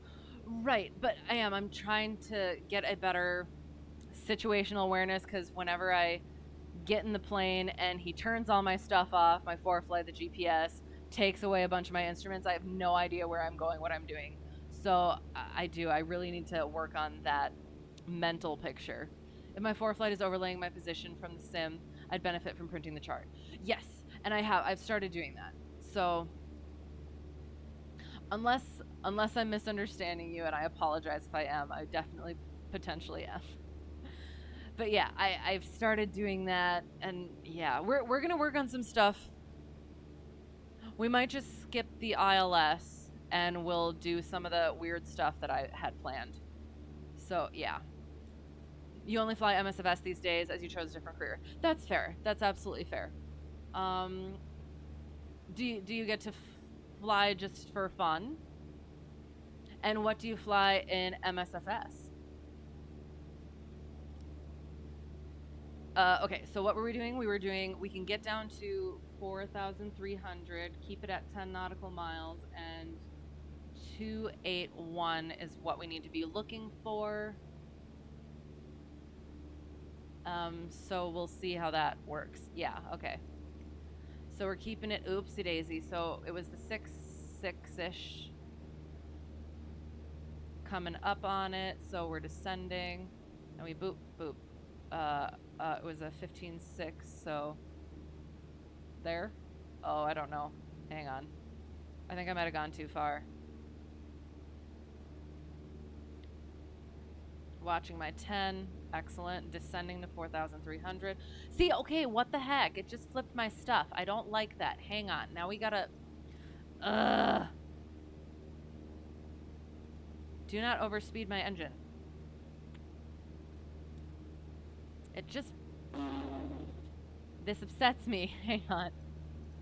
Did it... Okay, 2-9er. We might as well get the weather since we're paused, since it's a poop. Rhinelander. Okay. 180 degrees at 7 knots, and we're doing 9 and... Oh, excellent. Perfect. It's directly 90 degrees. So we'll either just touch and go or just missed. We'll just do missed. 10 statute miles scattered at 800. Broken 3,500, 4,900. Excellent. Awesome. Amazing. We'll see. No, it's not going to come back by the time we're... Okay. Awesome. We're gonna, I think, pop it tonight. Now we'll see.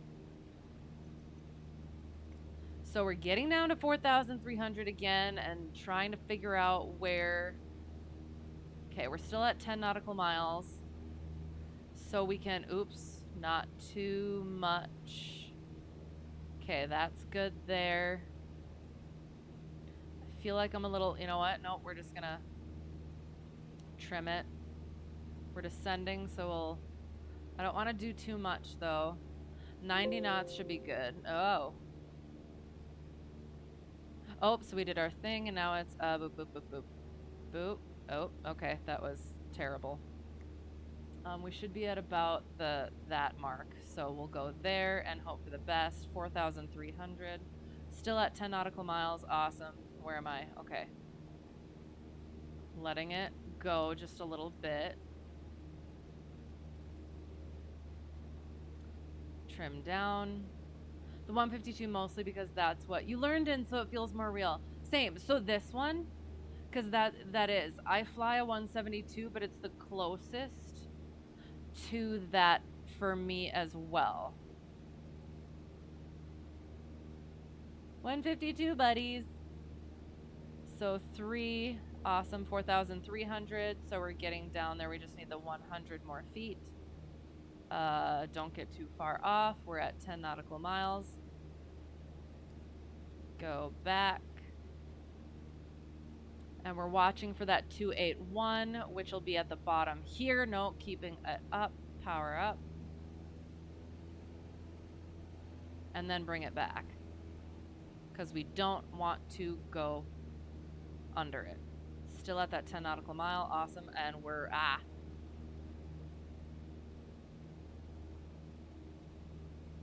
should be at the 3. And we're almost at our turn, please. Shoot. Correcting.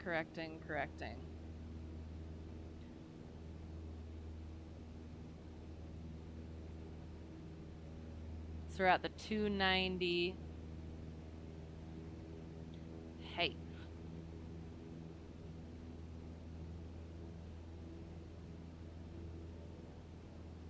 And we're gonna 281. We're gonna start turning and hope for the best. Standard rate, 4,300.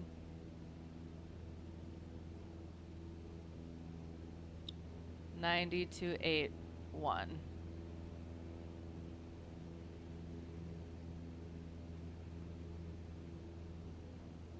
It's kind of coming in, so we're gonna kind of half standard rate it. Now it's really coming in kind of ish.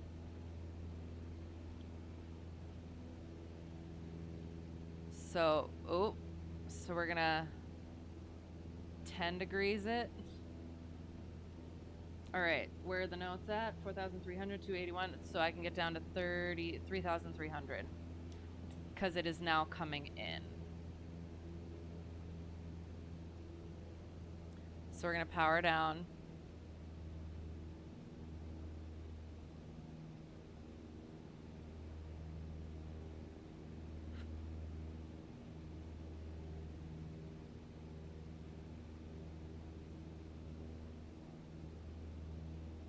Power down, nose down.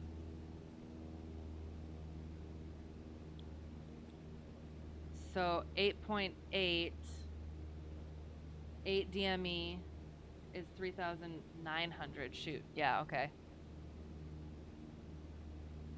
So hang on, shoot. So I should stay at the 4,300 until the 8 DME. Oops.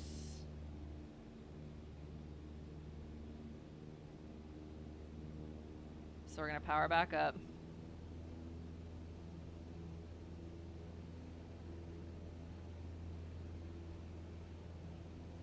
Correcting immediately.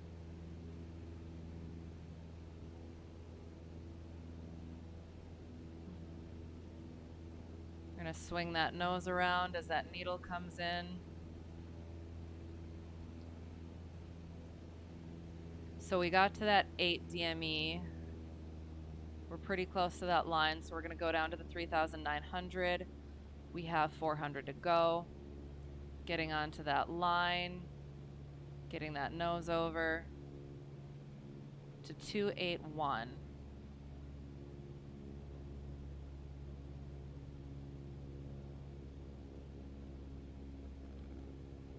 Okay, awesome, excellent.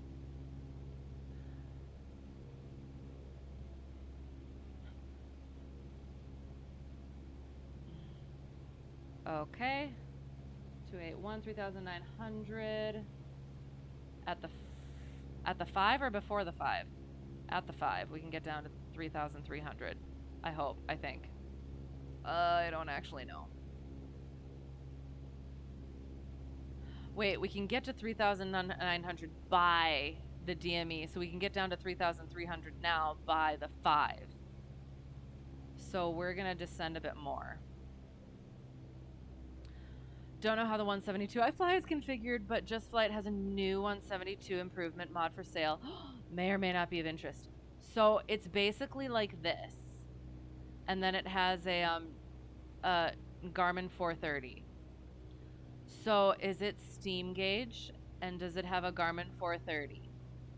Because I would absolutely love to be able to fly like the GPS approaches in here, but I don't have an aircraft in here that has that.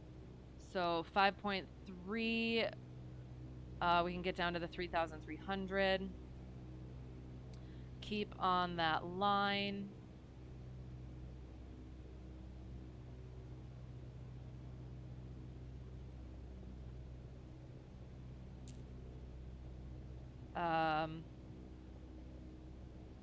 And now we're at past the 5, so we can continue going down to the 2,220. Let's keep going on that line, pretending we don't see anything. It's actually easier to pretend that I can't see anything when it's not nighttime because I can't see the lights. So 2,220, gonna keep on working it. We've got 200, about 1,000 to go. So we're gonna keep on keeping on. Feel like this is going very fast, so I'm gonna kind of, oops, not power up, power down just like a little bit.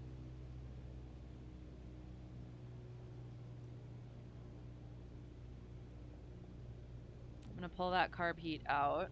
Mixture's full rich. Fuel's on both. Undercarriage is fixed. Mixture, yeah, I got that. Light is on. Power propeller, pump, safety, seatbelt, security. Getting down to that 2,220. Once I reach that, I can look up. Hopefully, potentially, maybe. Bringing it back, getting a little bit off course. Get back on that line.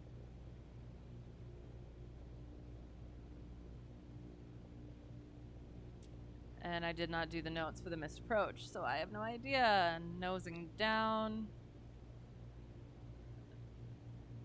Perhaps not that much. Coming up on it, a little bit less. Get back on it. 2,220. We got 300 feet kind of keeping it back on it. Nose down a little bit more. Keep that descent rate. Not looking, not looking, not looking. Come on, come on, come on, come on. We'll maybe try and touch and go this. 2,220 power up. There it is. Okay, we see the runway. We will see what we can do. We're gonna try and touch and go it and see what happens. Okay.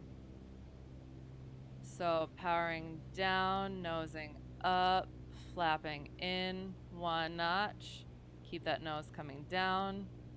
Powering down some more. Keep that nose coming down. Another notch of flaps.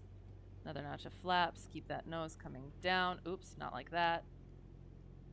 Short final runway 27 at Kilo Romeo Hotel India. Warning, airport not in current route. Yes, I understand that. Thank you, for flight. 500. Thank you. We are above glide path, but that is okay. We shall touch and go. And we shall go back up. Oh, and we should have, could have been practicing our radio calls, but you know, everything gets forgotten. Nosing down. Yep. We're doing okay. Getting back on, pulling it up, gentle. Keeping on. Nosing. Main wheels. Let it go. Pull it up. And powering up. Carb heat is going in. Gosh darn it. Flaps are coming up. Sorry. And up we go. Oh, yay. Okay.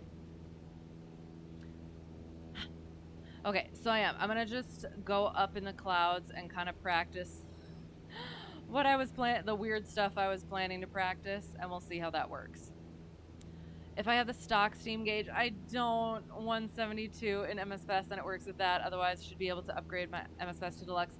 I've been thinking about it to get the standard 172, then buy the Just Flight mod for it. Okay, so when I got the game, I didn't know anything about anything when it came to aircraft or aviation or anything. So I didn't know I would need that, and so I don't have it. And you have to pay $90 to upgrade, because you can't just upgrade without buying the whole entire game. And at this point, I haven't talked myself into, right, Rudder? Paying another $90 for the game. Otherwise, I'm gonna maybe try to like email or message them and be like, hey, can I just like not pay $90 and just pay for the upgrade? Because I've heard that has worked for some people, but I don't know. So we'll see. I will look into it. I've been meaning to. And that would be cool. That would be nice. So what is the improvement? Is it like a physics thing where like the performance is better, etc.? Because I wouldn't know what the improvement is because I haven't flown it yet.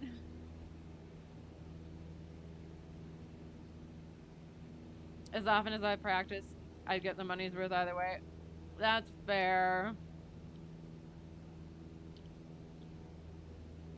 We'll see. Oh, sorry.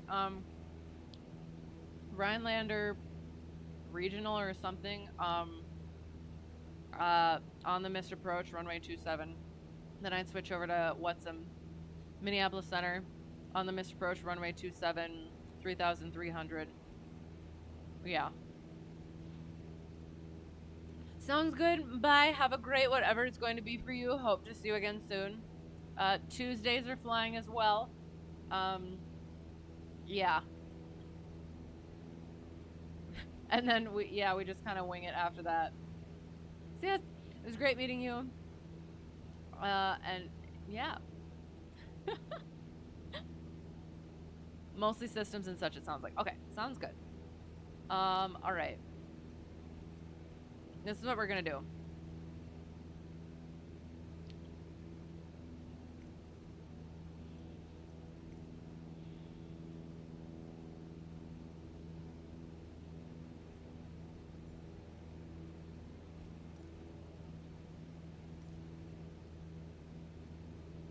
How do I forget how to do this.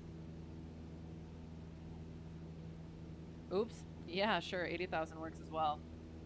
It just made a teensy weensy little cloud over there. And then watch it come in. Okay, awesome. However,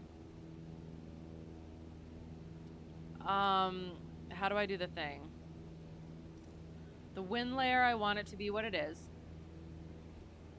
What is Rhinelander?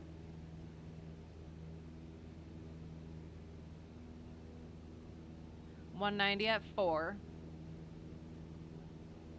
Hey, so we actually landed on the proper runway, technically, kind of. Oh, wrong button. 190 at 4. Not 40. Good lord. Gust from nada. Okay. And then what else do I have to do? Where's my altimeter and stuff? Settings. There it is. Okay. Pressure is 2971. No. That does not exist. Temperature is 21. Nope, sorry. 70.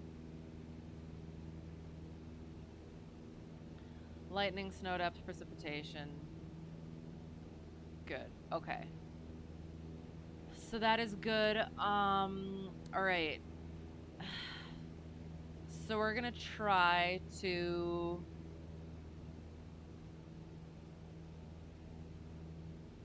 So I'm gonna. No, I'm not gonna look at where I'm at. So we're coming off of basically the VOR.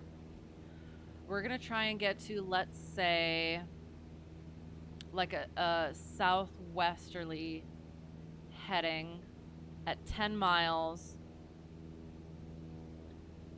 So actually, shoot, hang on. I'm gonna see if this works, and if it doesn't work, you know what, we are. I didn't put the, oh, sorry, this was supposed to be up there. My bad. Well, it's done now. Web's off. I'm gonna put that, except I want that, like, oops, not like that. There. Ba-boom. So, we're gonna do the radial. We're gonna figure out the radial at 10 DME, and we're gonna do an unpublished hold there. So,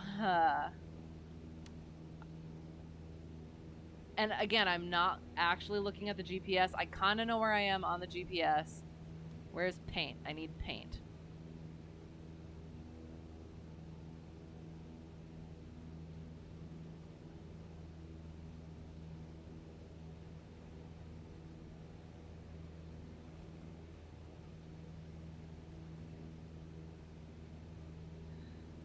I'm sorry.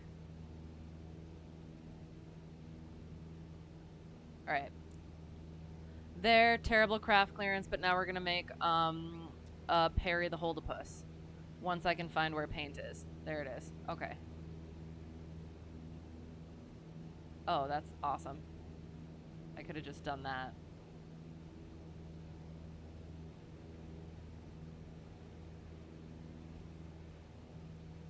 Oops. Where did paint go?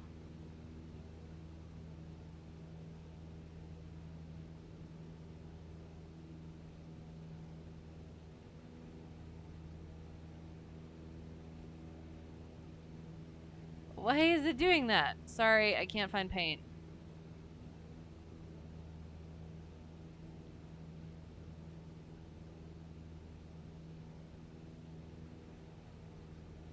I apologize. Where is it?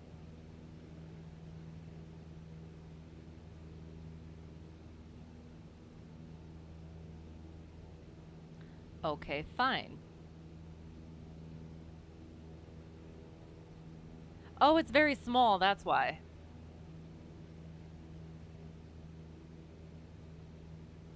I have wrecked everything. What is going on?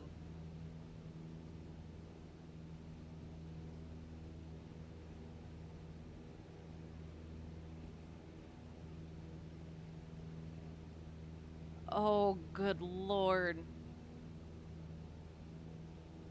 I'm sorry, I'm having serious issues trying to get this to work. No, come on.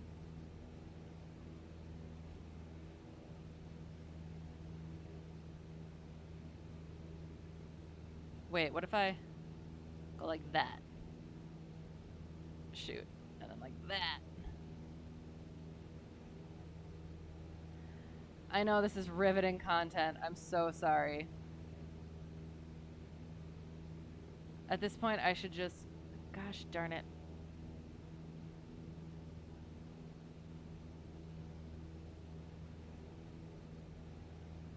I feel like I'm not getting anywhere with it. Oh, yeah, I am. Okay. We're almost there, I think. Hang on. Can I...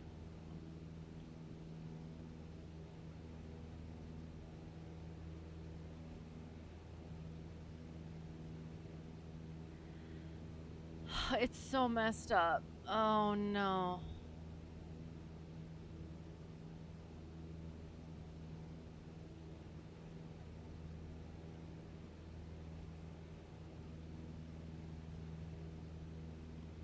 Well, can I just draw on it? Hang on.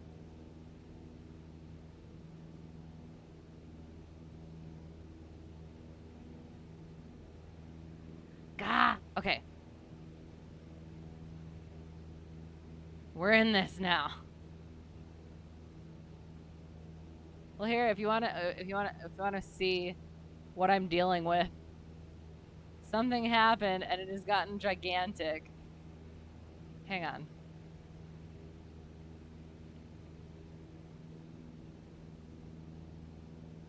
Maybe this will help.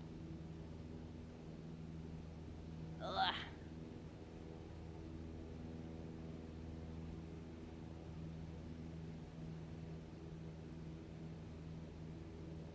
I feel like it's not actually doing anything, and it's like kind of freaking me out.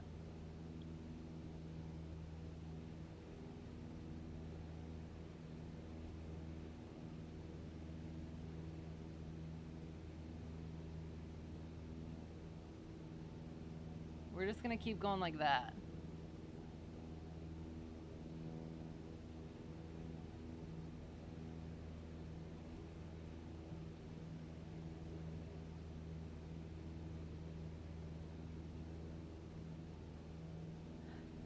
And now you can't see anything. I'm so sorry.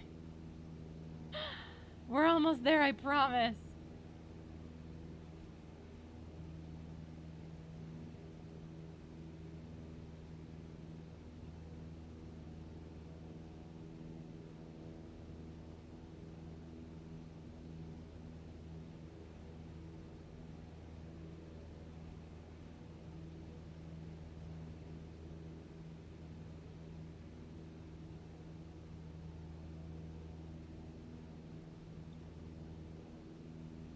Ugh.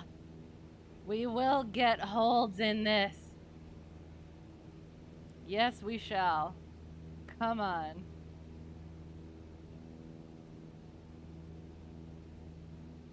I don't know what I did. I wish there was a way to like, just like, put it at the window.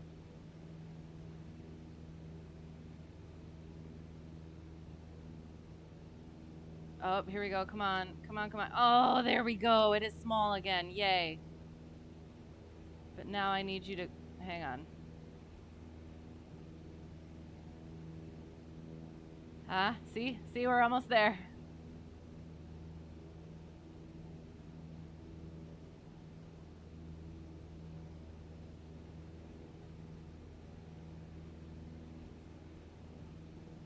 We will do our unpublished holds like good instrument students.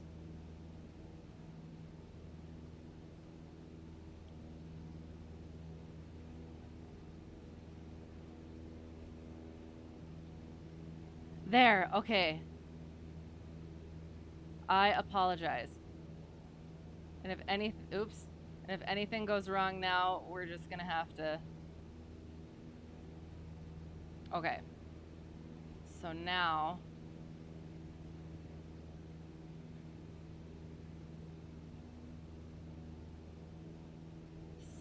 Okay. What am I doing? There.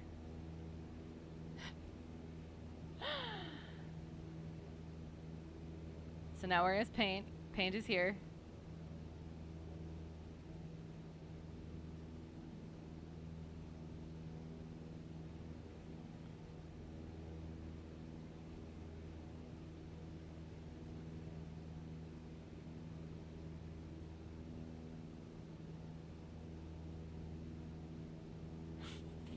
I'm so sorry. There we go. Okay, here we go. Now we're getting it. Now we're getting it. Oops, wrong button. Oh, wrong one. We're gonna get this. I promise. It's gonna be worth it. There we go. All right. Boom, and then the other thing. There's that, and there is this. Okay. So now we get rid of all of this. And we're going to draw. So our radial is on the 32. So it's about here-ish. I think I already did this one. So we're going to go to the next one. I don't know. Is it... so it's 32, and our where thing is here. It's right turns, blah, blah, blah. And then this is there, that's there, and then that's there. And our course is 253. So it's likely parallel, I think. Oops. Hang on. Our course is 253. And the radial, we're trying to... Oops, I did it on the wrong radial. Anyway, okay. So we're going to do this right this time. Our radial is 332. So 3... Oops. Our radial is going to be 332 from the VOR. Boop-a-doop-a-doop-a-doop. And it's right turns. So it's boop, like so. Boop. And it goes like that because it's... That's left. Sorry, hang on.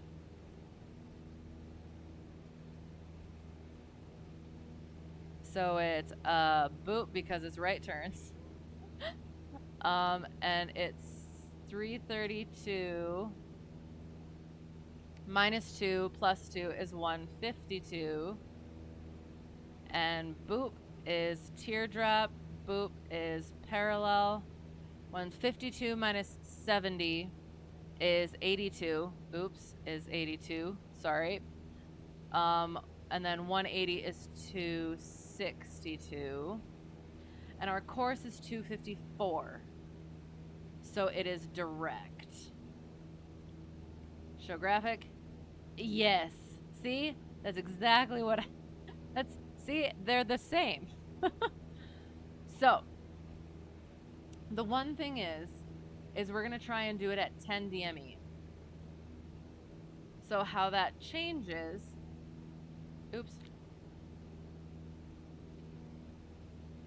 Is we're going to... Oops. Gosh darn it.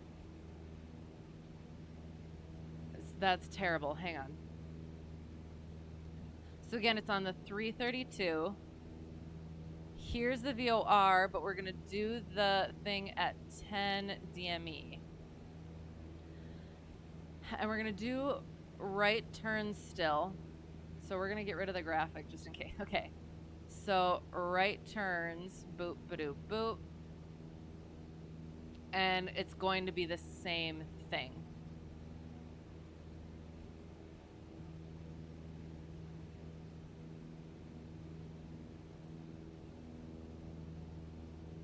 But our course or track is going to be different. I'm sorry, that's kind of getting cut off a little bit, isn't it?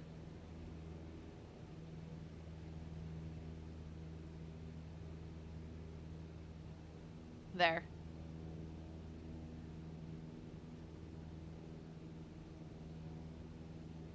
So depending on where we are, we're hang on, we'll figure out.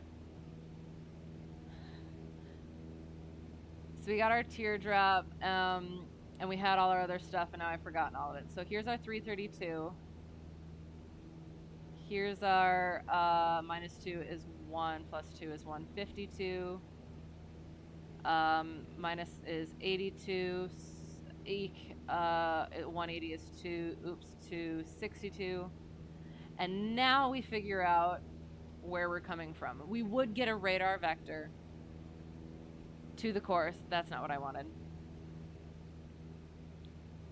So hang on, let me minimize this stuff again.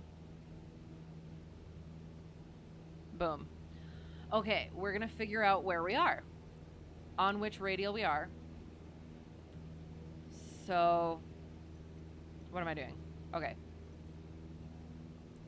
We're still at full power, so we'll go like that. So we'll figure out which radial we're on. We are on, boop, boop, boop, boop, boop, boop, the 250, 60. Oh my gosh. Well, that helped me practice what I want. Another thing that I wanted to practice. Don't know if you caught that, but we almost just died. I did a sim lesson last week and crashed because I got into a bank. All right, so we're just gonna do that quick. So I was in like 60-degree bank. Oh God. And I had forgotten about how the turn coordinator has its limitations. So when you're in that 60-degree bank, let's do it again. The ailerons, oh God, don't respond properly, even like they're slow to respond. Thank you, ForeFlight. Yes. Um so yeah, so he cut off he did partial panel, so vacuum. We're trying to get to north, but that's okay, whatever.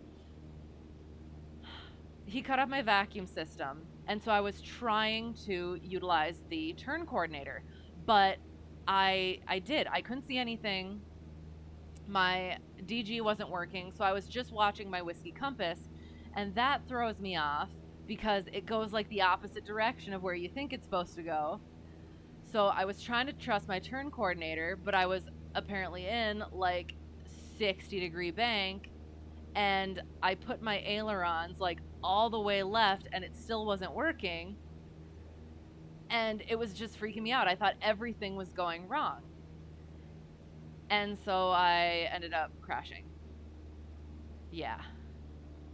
I was so angry because it just didn't seem right that I had never, not in here, not in the actual plane, ever had full aileron in the opposite direction and not had the turn coordinator move at all.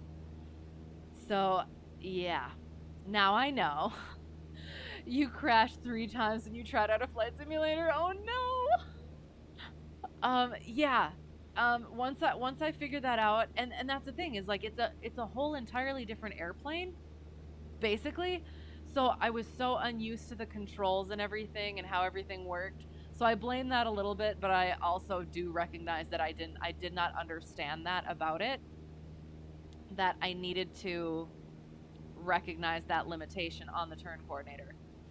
So now I know, and that was good. That was good experience. I did land. He had an exercise where he pops you right into, I don't know if it's like 500 AGL to land on a carrier. And I landed that one first try, and he said nobody does that. So I was like, yes, I redeemed myself. But yeah, still upset about crashing. Unos. I know, but in that moment, like I was so disoriented because I didn't have either of these. My altimeter kept going down. My turn coordinator wasn't working. And I could not figure it out. And I was watching the whiskey compass trying to figure it out.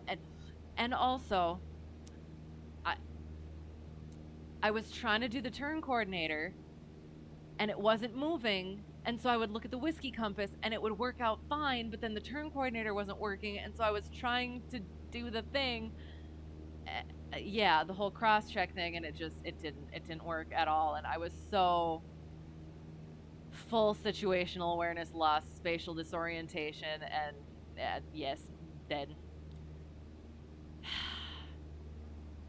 Unos. But yeah, no, it was just spinning. It was just spinning. So we're on the right track. We're heading north. We're basically going to arc ourselves up. We're trying to get to 10 DME.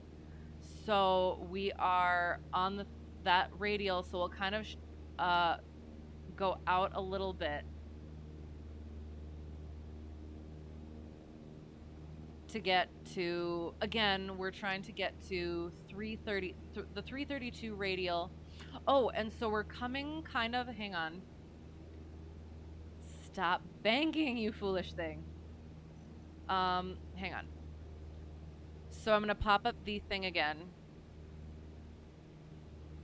Uh, so we're coming basically from here. So we're going to parallel into it, I think. Yeah, so we are. We're coming from like here-ish. Because that's teardrop and this is parallel. So we're going to parallel into it. We're going to go, once we hit the radial and the DME, we'll go out for a minute and then, no, yes. And then we'll come back in that 30 degrees and back in. Awesome. Excellent. Maybe I'll just like put that kind of in the corner here. Maybe make it a little smaller. There. My terrible, terrible Perry the Holdapus. I have a reason for calling it that. But we won't get into that now. It was a duck, but now it's a platypus. So we're at 6.9 miles. We'll get up to, okay. Got there. Oops, oops, oops. So now we'll go oops, oops, oops. Now we're going like so. Awesome. Oop, not that far, not that far. Yes, the platypus! I did it as a duck. I draw it as a duck, like, so the teardrop is a thing. And that's how I started. But you did. You put up the platypus, and it's so much better. Parallel the holdapus. And I think I started making it way too complicated with that, because it was just too much fun. But what is happening? Hang on. We're going outward. Oh, we're too far. So we're gonna get back on our thing. Yeah. What did I just drop? Oh, it's my notebook. We're good. So we need to... Oh, that's why we're going south, because we're silly. Hang on. Let's re-intercept our radial. Yally beans. Oh.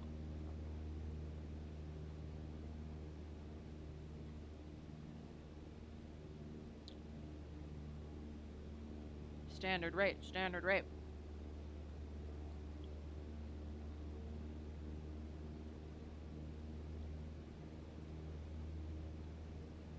No, thank you. No, thank you.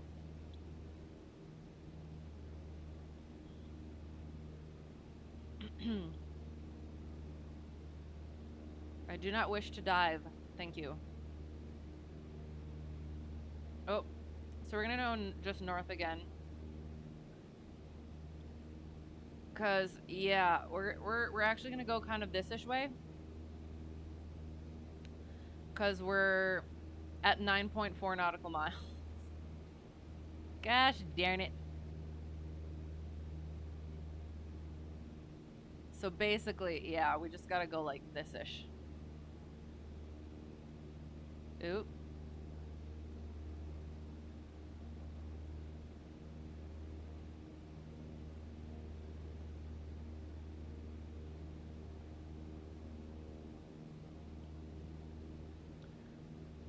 All right. Getting back on track.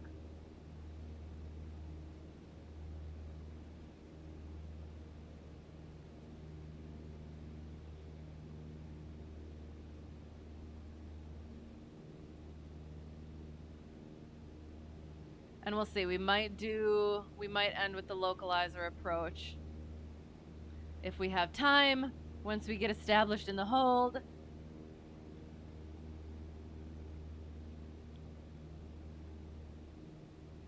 I'd kind of like to. All right, we are almost, we're so close. Come on. We're at 9.1 again.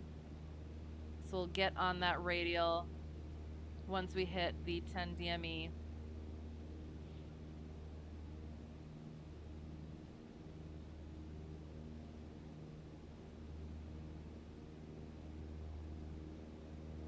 Yeah, so I've been telling, I guess I've been saying new instructor, but at this point he's secondary instructor, um, to stress me out. That's basically, he's like, well, what are we doing today? And I just say, stress me out. What am I doing? I was doing the complete wrong dial. That was really silly, and gosh darn it, hang on.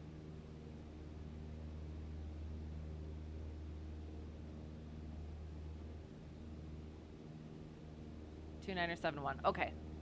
And now we are getting onto our 332, hopefully ish, kind of. We're so close. Oops. There. Okay.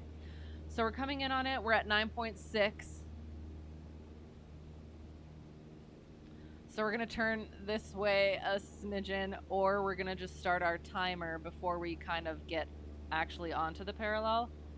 Oh, goodness gracious. Come on. 9.9. Now we just basically got to go, no, not that far, not that far, not that far. 10 nautical miles. So we're going to start on the 9 and we'll go for a minute. And we have to get onto that. Oops. Don't do that. Standard rate to 332 heading. Oops, that's a little far. I say that nonchalantly. 332. Where am I flying tonight? Hello, by the way, how's it going? We're at Rhinelander. I am doing a self-given unpublished hold. Yeah, so we started at Tomahawk, did the DME arc into Rhinelander, did a touch and go, and then, yeah, disaster. As usual. So we're unpublished hold, 10 DME on the 332 radial. And we are doing our turn in. So we're turning standard rate, our outbound or inbound, hang on, yeah, 332.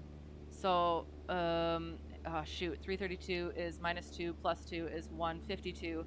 So 152, 180 plus 30, so 180, I hope. Oh my gosh, I think. That doesn't sound right at all. Oh, no, 152 minus. So 1, 2. And then, yes, that sounds, oops, a little bit much. Hang on. 122. And so we're going to recapture. We're going to go in for 152.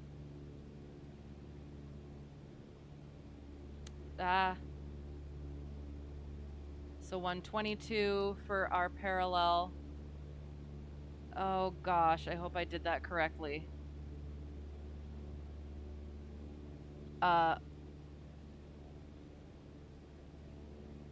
Shoot.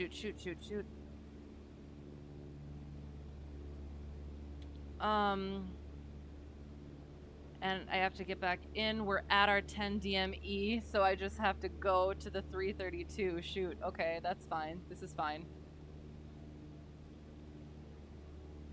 Oh gosh, okay.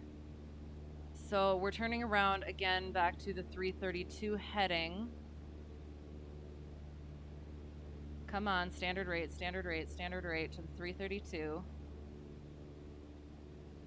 Standard rate to the 332. Standard rate to the 332.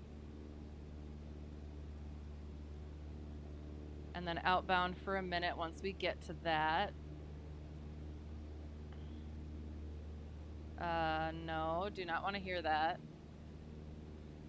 332, and boop, and 1 minute, so the 11. So we'll stay on the 332 heading for a minute. And while we're doing that, I guess we could brief the localizer.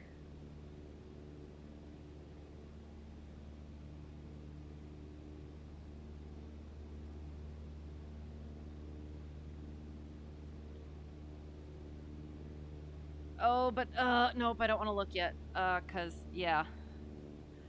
We're gonna get at least one circuit in this hold, and then we'll work on the localizer, or the ILS. Oops, oops, oops, oops, oops. So waiting for that 11. Technically, we're like way slow for this hold. So we're gonna nose down a bit more. Get back onto the 30, the 332.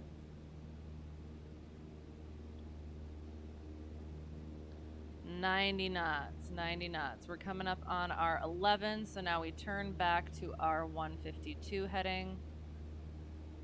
Oopsie daisy, stop doing that. Ah, standard rate. Okay. I hate the trim button.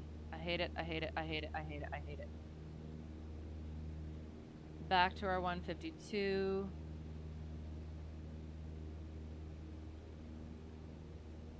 Oops, don't need to be sinking that fast though. Gosh darn it. Dang thing. Okay, 152. Don't need to be sinking that fast. 152, standard rate.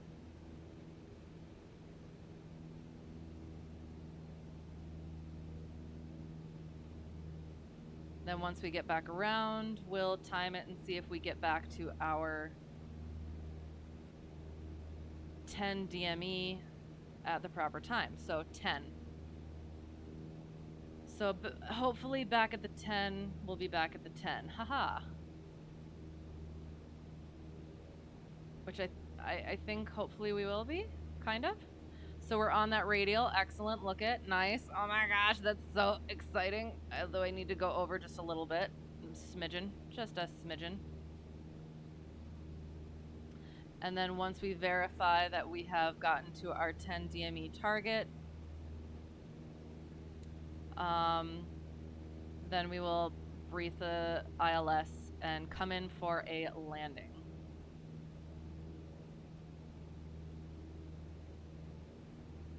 11 nautical miles.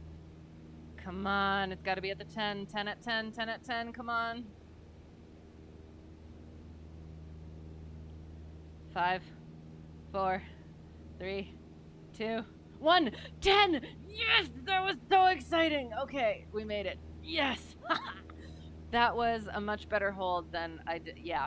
So, I'll go over that. I'll tell you how my hold did in the actual plane. It was horrendous. Couldn't even tell it was a hold. All right, so we'll do the localizer. We'll come in for a landing, and then we'll go over stuff. What was I doing? So we can get rid of that, I guess, there and there, and we shall get our, where is it? The web.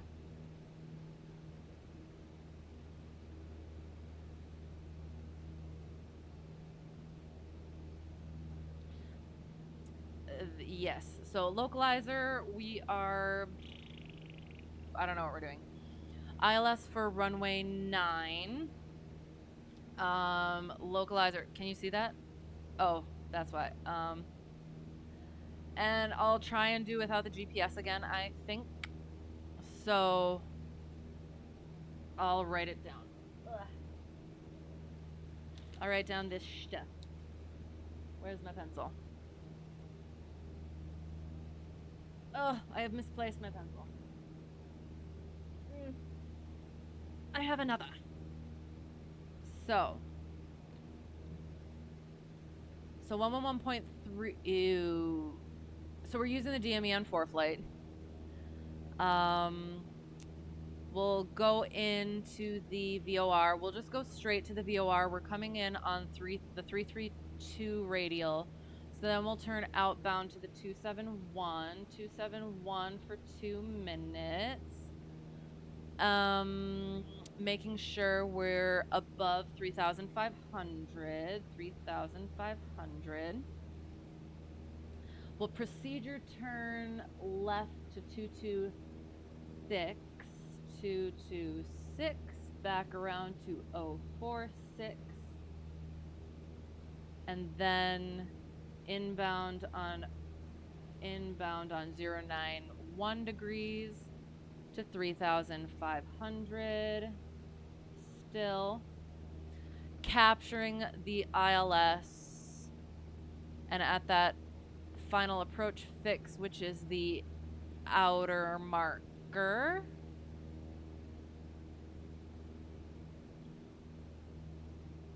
I hope we can recognize. So it's 6.8 DME just in case. 6.8 DME. Oh shoot, I don't have it up. I'm sorry. There it is.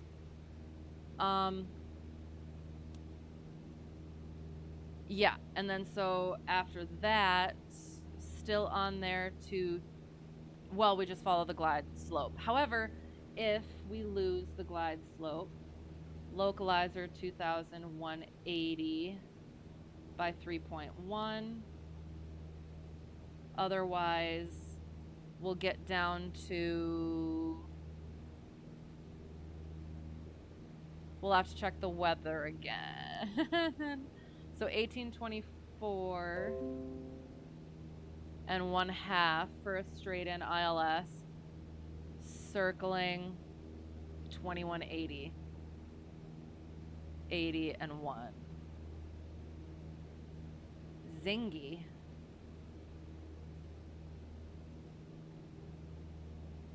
I mean, we're not going to worry about that. All right, we're doing it. We're doing it. So we're coming in on 332. Hopefully, kind of. Yes.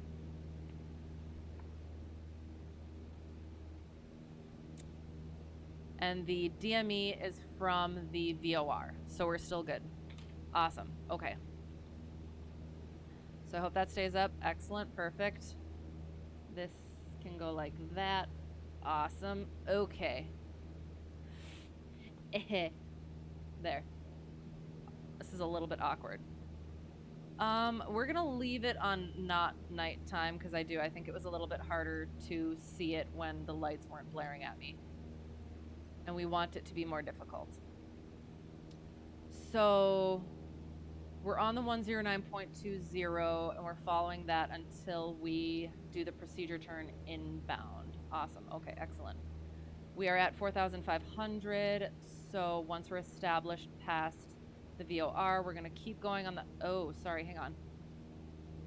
We're going 152. Ooh. Yeah, no, that's fine. We're good. So we're just going to continue on 152. And then we're going to be turning to 27. I cannot read my writing. 271 degrees.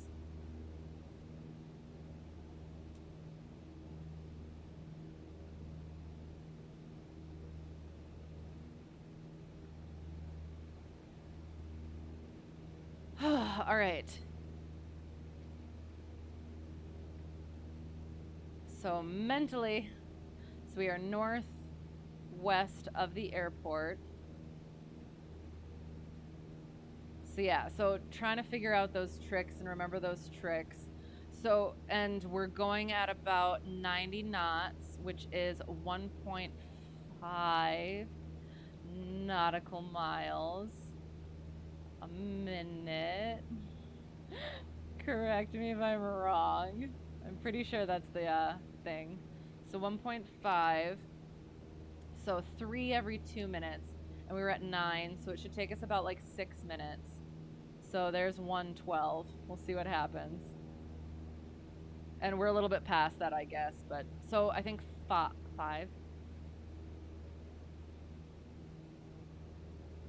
It should take us about 5 minutes to get to the VOR. We're getting a little bit off, so we're going to get back on there.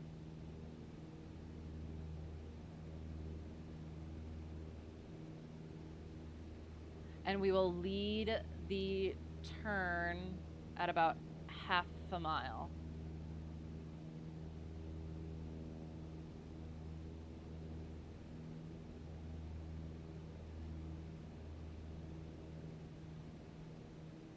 Okay. Oh, and you know what? While we're doing this, we're going to try and check weather. Oh, our weather is, ooh. I kind of want to just go live weather though then.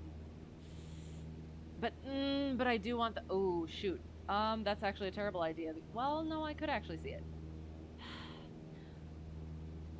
We're going to leave it. We're going to leave it for now. I'll try and remember what wind I put in. I think it was the 190.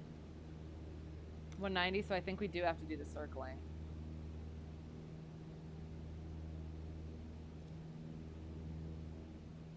So 6 nautical miles. recapturing the radial that we're on. Coming in.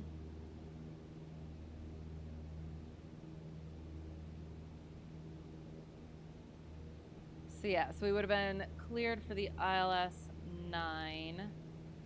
And then they would switch us to frequency, and we say frequency change approved, and they would say call us back on the mist or cancel IFR if it's visual, but we're not, so never mind. Cancel with us on the ground or with flight service. And I would say frequency change approved. We'll call you or we'll cancel on the ground. Cessna Hotel Tree 1 Delta 1. Then we would switch over and we would probably say, we're very close to 4 miles northwest. Run later traffic, Cessna Hotel Tree 1 Delta 1, 4 miles northwest of the field. Maneuvering for the ILS 9. Circling to 27, to runway 27. We're getting off. Shoot.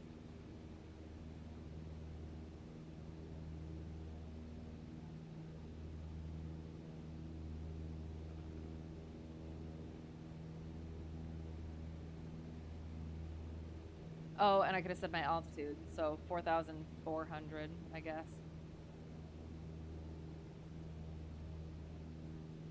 Getting back on, not getting over too much.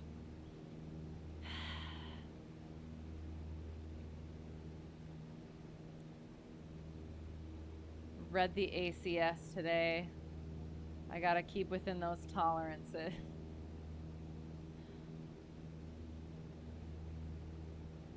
So it was 10 degree headings, 100 altitude. So, ugh. And it was weird because I've been hearing from instructors that full deflection. So I think it's full deflection is like failure check ride. But it's 3/4 deflection is the actual tolerance. So, I mean, try and keep it within that. If you go out a little bit, just correct and you're good, as long as you don't do it consistently. But if it is a full deflection, that's just absolute fail. So 1.2 we're at 0.5 we'll turn to 271.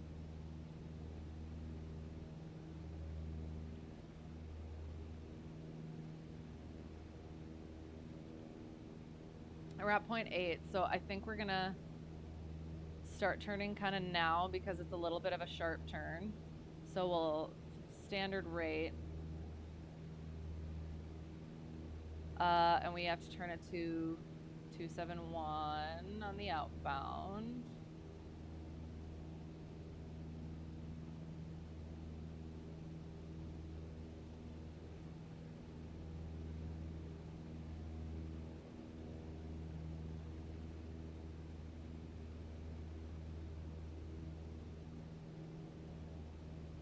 Kind of. Oops. All right, so once that starts coming in, then we are established on the procedure, and we can start descending to our 3,500. So that's the from. We're flying outbound, so we do need to keep on.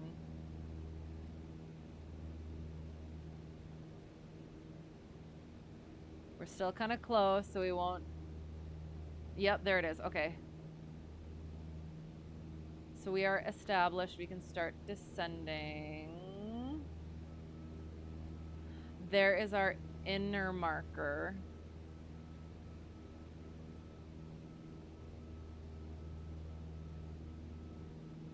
Oh, so 1 minute, so we'll do the 3.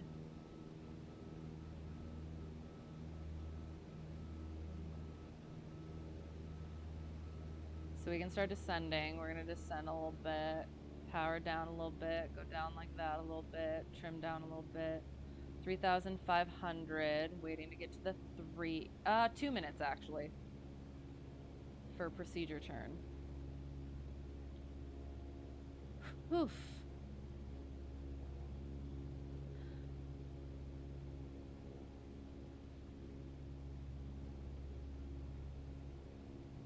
So yeah, we should be able to see, we don't have to descend that fast. We should be able to see where the outer marker is. We'll check on our way out potentially.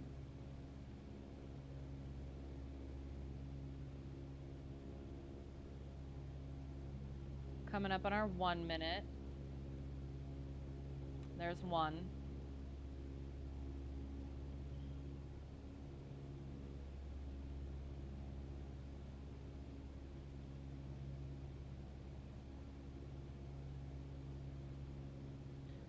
Getting back on our radial.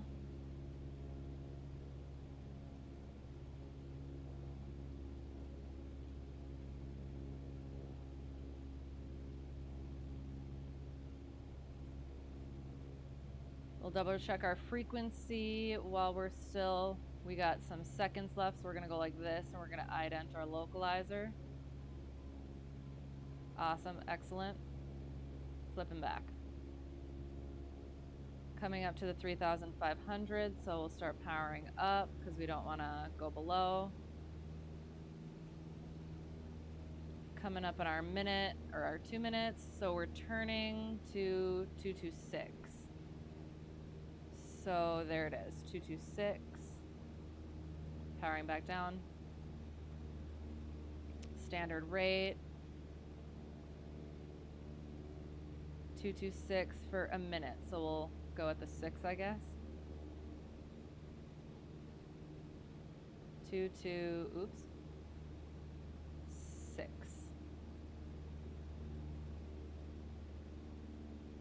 Powering down just a smidgen, keep going on the 226.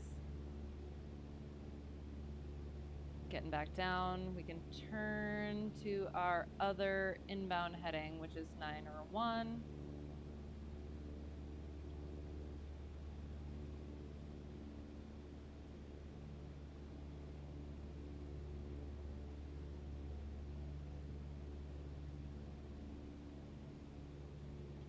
And actually, it's going to be the localizer anyway. Oops.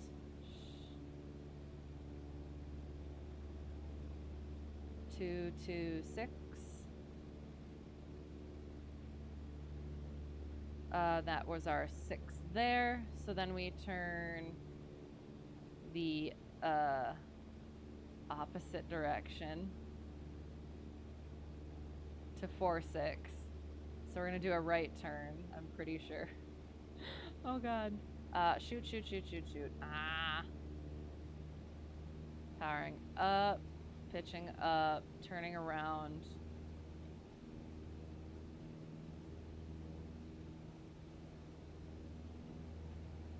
There.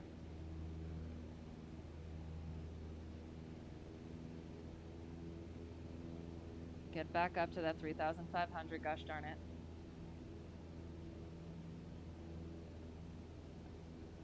Heading to 46.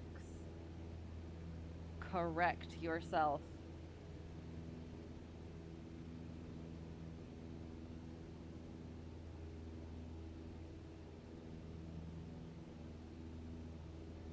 And we're technically coming in, so swap to localizer.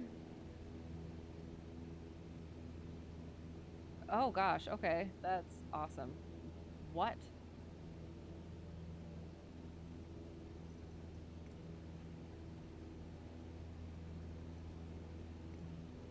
That doesn't seem right, but okay. Okay. Ah. 901. Oops. Chilling. Oh, that's our outer marker? That's the 3,500. So we can, well, okay. So we're glide sloping. So we are following the glide slope. Ah, gentle. Powering back up.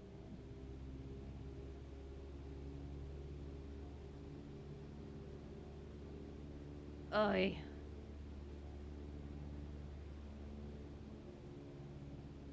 And following down to our 2,200 or 2,180. Okay.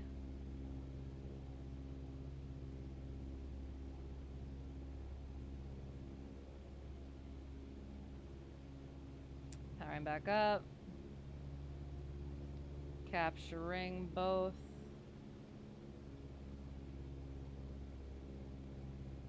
I'm going to pitch up just a little bit.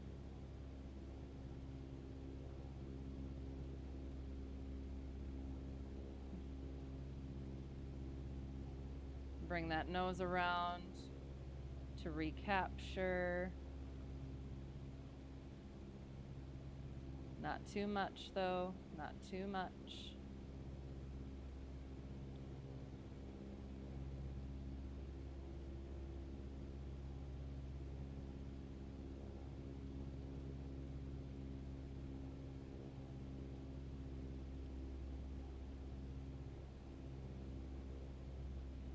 Powering down a little bit. Oops, oops, oops, getting off a bit. Rudder for that nose coming around. Oops. 2,180 we're looking for. Carb heat goes out. Oh, oh, oh, oh, oh, oh. Getting that nose around. Getting that nose around. Oops, oops, oops.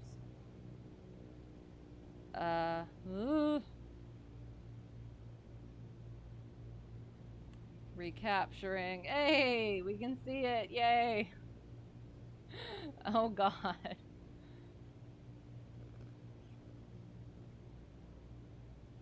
Get back on that glide slope. 2-mile final runway 09 at Kilo Romeo Hotel India. Oi. Airport not in current route. Thank you, ForeFlight. Oi. Okay. Ugh.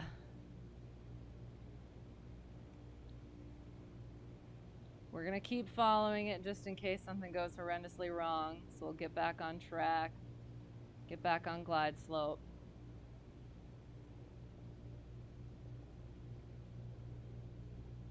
500. Thank you, ForeFlight. So we'll probably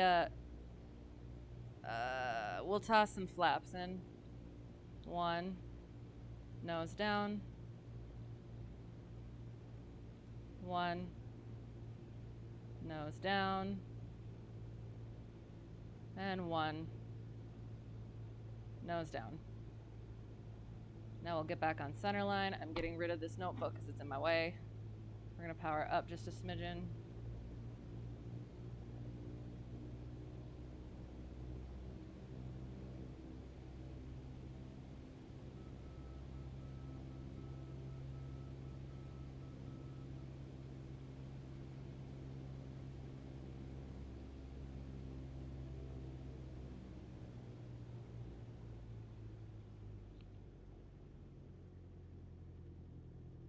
Oh, oi. Okay. Still flying.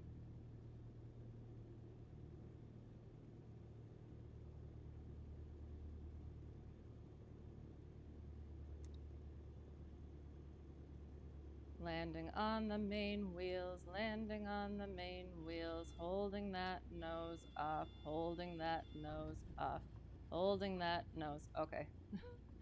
Ah! Okay, we made it. Oh, good lord. All right, carb heat goes out because grass runway flyer. You don't want that stuff up in your carb heat. All right. Rhinelander traffic, Cessna Hotel Tree 1 Delta 1. Hi, I just landed and we're clear of the runway, so yay. Flaps up, carb heat.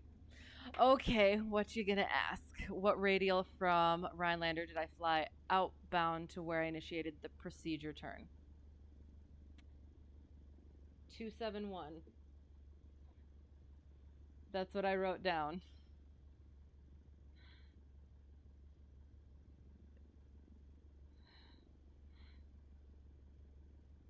Did I do it in the completely wrong? Hang on. Hang on. Let me taxi in, and then I'll look at what the actual plate was.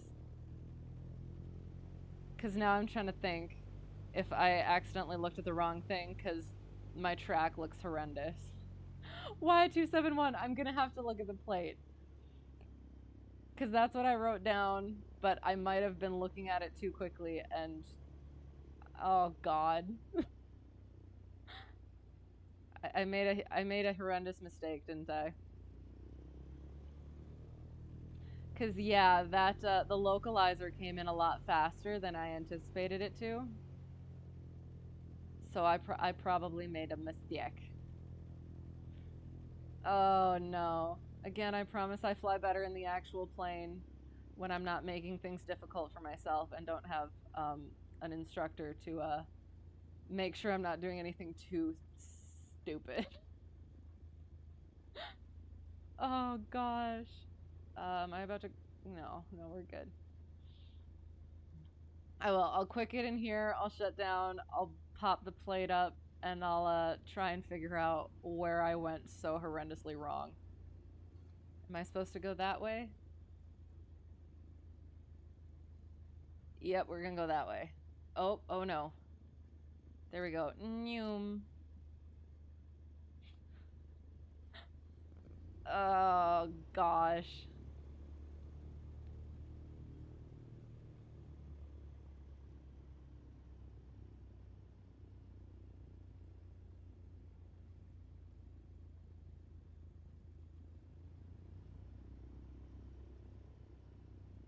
Pickups whipping donuts. Ugh.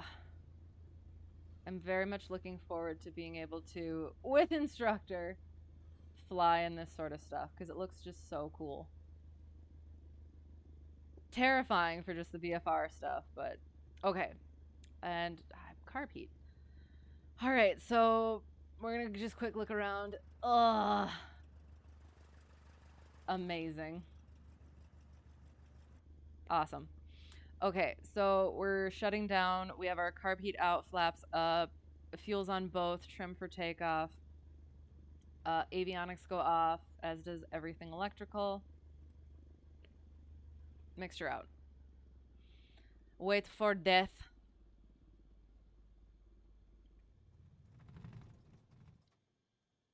Boop, boop, and megs. Awesome. All right. It didn't log it in my logbook. That's cool. Okay. So I'll open the chart and see what I did wrong.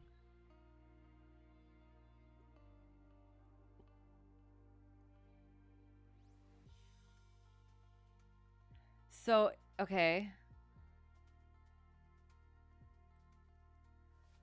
I'm going to take this off so I can think. Okay, what did I do? What did I do wrong?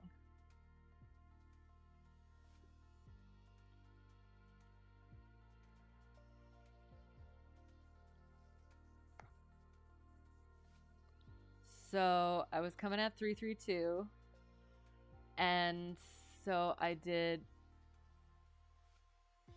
Oh, that's why. Because it's. Oh no. So, I was using the VOR, but I was utilizing the localizer. Oh my gosh. I was utilizing. Oh, that's why. I figured it out. Is that what I did wrong? That's what I did wrong. So basically, I was coming along here, and then I came like this, and that's why this came up so fast. Oh! Ugh, there's always something. There's always something. Gosh darn it. Okay. All right. So now, after figuring out that disaster, thank you for that, for helping me realize my mistake.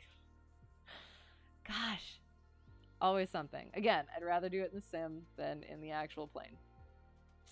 We got a little nav map. What is that? Why is it doing it? Okay, here we are. So we took off from Tomahawk. I should probably put it up there so you can see it. Boop, and boop. So we took off, and then we did a left downwind departure, although it was in straight IFR, so I had no idea what I was doing. Didn't have the GPS on, so we were just going. Went on a 090 heading, had something, and then we got on the arc. Once we figured out that it was not 8 DME and it was 10 DME, and we arced around, question mark, started leading the turn and kind of wiggled our way onto it. Did a touch and go and booped up, and then we started looking at the holding, figuring out our unpublished hold. I was to the north of the localizer when I started the procedure turn. Then my procedure turn took me back to the south, not far enough. Yeah, wind could have played in as well. Not sure what it was. No, it was definitely, at least I think. I mean, it could have been a number of factors, but it was definitely I was using the VOR outbound instead of the localizer. So yeah, so we'll get to that in a little bit. Because yeah, that is something that it is. It's always those little things. But yeah, so we came in, and then we were starting to figure out holding stuff, and then I think that was the procedure turn. So this was when I was describing how the turn coordinator in the sim for lesson sim betrayed me, and so I crashed. And then I figured, or found out, relearned that the turn coordinator has limits in a 60-degree bank and 60-degree plus bank. And then we went up and we caught our, I don't know what this was. Oh yeah, that was me messing stuff up. We figured out our hold, so we came, I don't know. Oh yeah, because I came in on it and then, I don't know. That's not horrendous though. I do like that. It looks very round and somewhat straight, so I'm okay with that. So we got to our 10 DME, paralleled in, booped around, did the hold, paused, went back in, intercepted on the VOR. So the localizer was here, intercepted on the VOR here, did the procedure turn, captured the localizer back in. Oh, that's terrible. I'm gonna remember that now, so that's good. Came in, parked. Ugh. Yeah, it wasn't horrendous. There were some horrendous moments, but again, I have to start getting the spatial awareness and like mental 3-dimensional mapping in.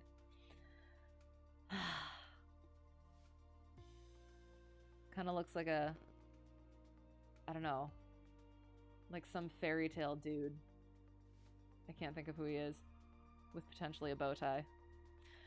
Yeah, so that was somewhat mental math and mapping. Did the unpublished hold, which went way better than expected. Because on, I don't know if I could even like draw it. I'll get paint up again. Where's paint?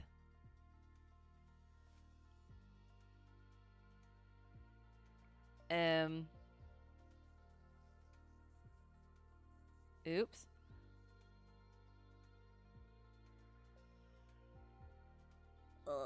There-ish? So the last hold that I tried with instructor, or that he tried to give me, there's our Perry the Holdapus. I was coming in, I think, like this, and he deliberately did it very close to where I was supposed to actually end up turning. The radial was like here, and the 30 DME was like here, and I was coming in like this. And he told me right turns to the northeast. And so I didn't. I had no idea where I was, coming in like this. And by the time I figured out how to do the DME, I was over like here. and I wasn't quite at the radial, and I didn't know where to turn, so I ended up turning this way and went in, and then like went like that, but I was also like kind of over here, and then it went kind of like that. And I didn't even really get established in the hold at all. It was terrible. It was disastrous. So he told me I need to draw it out. Just draw it out, and that way I have a visualization of where I'm actually supposed to be. So that's what we were practicing today. I was also supposed to be practicing the mental math of distance, the speed, and the ground speed and stuff like that. Did a little bit, but not too much. I have lots of work to do. Yes, yes I do. Potentially big-ish week this week. Potentially interesting flight that I'll hopefully be able to have story time. But yeah, hopefully it works out. Haven't heard from instructor yet. It's going to be interesting. I have ForeFlight EFB, yes, but I've been telling him to stress me out. That's basically what it is. I get there and he's like, okay, what are we doing today? And so I say, stress me out. And he's like, all right. And so he just basically takes everything away from me. No ForeFlight, no GPS, no vacuum system, no CDI, no vertical speed indicator, and then sometimes no GPS, or like I get, well, yeah, no GPS, but like no CDI on there either. So yeah, just a draw on, right. And that's why I'm having him, and he is being really great about it, stressing me out so that once I actually get to check ride or just general flying, I'm going to be absolutely fine, kind of, because it's not going to be as difficult because I have all of that situational awareness available. But yeah, no, I've gotten a little dependent seems like a strong word, but yeah, not having that visual at all, I just have no idea where I am. So that's what I've been working on. Does it help me to visualize the hold relative to my inbound heading or to north up? Well, I guess I've been practicing it north up because that's how I end up drawing the hold, and then I just so yeah, probably the north up, because yeah, that's how I've been practicing. And then I just figure out where my course is, where my heading is, and then I visualize it from there. So it's kind of like a couple of step process. Like I figure out what the hold is, I figure out where I'm coming from, and then I like three-dimensionalize it out, if that makes sense. So I have to take it from the paper and like flip it out. But I only just started doing that because instructor's been torturing me with it. So yeah, I'm still in the infant stages of actually being able to visualize the holding. Same, entry is north up, but once you've passed the holding fix, you visualize it relative to the heading. Yeah, that sounds right. Definitely. Yeah, because even like I was doing an arc, and this is one of the first times I started realizing how terrible I was at this. I was doing an arc, and we were on a 90-degree heading, and we got to the point where I was supposed to turn, or where the fix was, and so I immediately start turning 90 degrees, and he said, what are you doing? I'm turning onto the arc. You're already on the heading of the arc. So it's those sorts of things where I'm not putting the heading together with what I'm actually doing, where I'm actually going. So yeah, I do. I have a lot of mental visualization, mental math, that stuff to work on, so I'm not just relying on the ForeFlight and the GPS. So yeah, and it's getting there. It's getting there. And again, I'd rather have all of that in the sim now and with instructor instead of during check ride or during a flight on my own in IMC. So yeah, getting there, working on it. That was attempted emphasis on the mental math and mapping. Um, kind of worked, kind of didn't. I don't know. It was questionable in some areas and pretty good in others. Had some mistakes. Hopefully learned from them. And we'll yeah, we'll keep working on it. Tuesday should be back again. Yeah, flying. And yeah. So if you ever got lost and found their way here, found their way back, thanks for being here. It's been fun. I've appreciated it. I appreciated hearing stories and having help as usual. Um, it was fun, and I keep on learning, and there's always the little things. I'm so upset about using the VOR when I was supposed to use the localizer. I can't even believe. Anyway, I'll get over it now that I've learned. But yeah, it was a lot of fun. I hope you had a good time. Thanks for putting up with me. If I forgot anything, brain is mush as always. And yeah, hope to see you again soon. And shake it off. I know, I know. I'm gonna be upset with it until I make sure that I've learned from it. So yes, have a great whatever it's gonna be for you. Good night, good night. See you later. And yeah, I think that's it. If I've forgotten anything, I apologize. But yeah, thank you again, as always. And yeah, bye.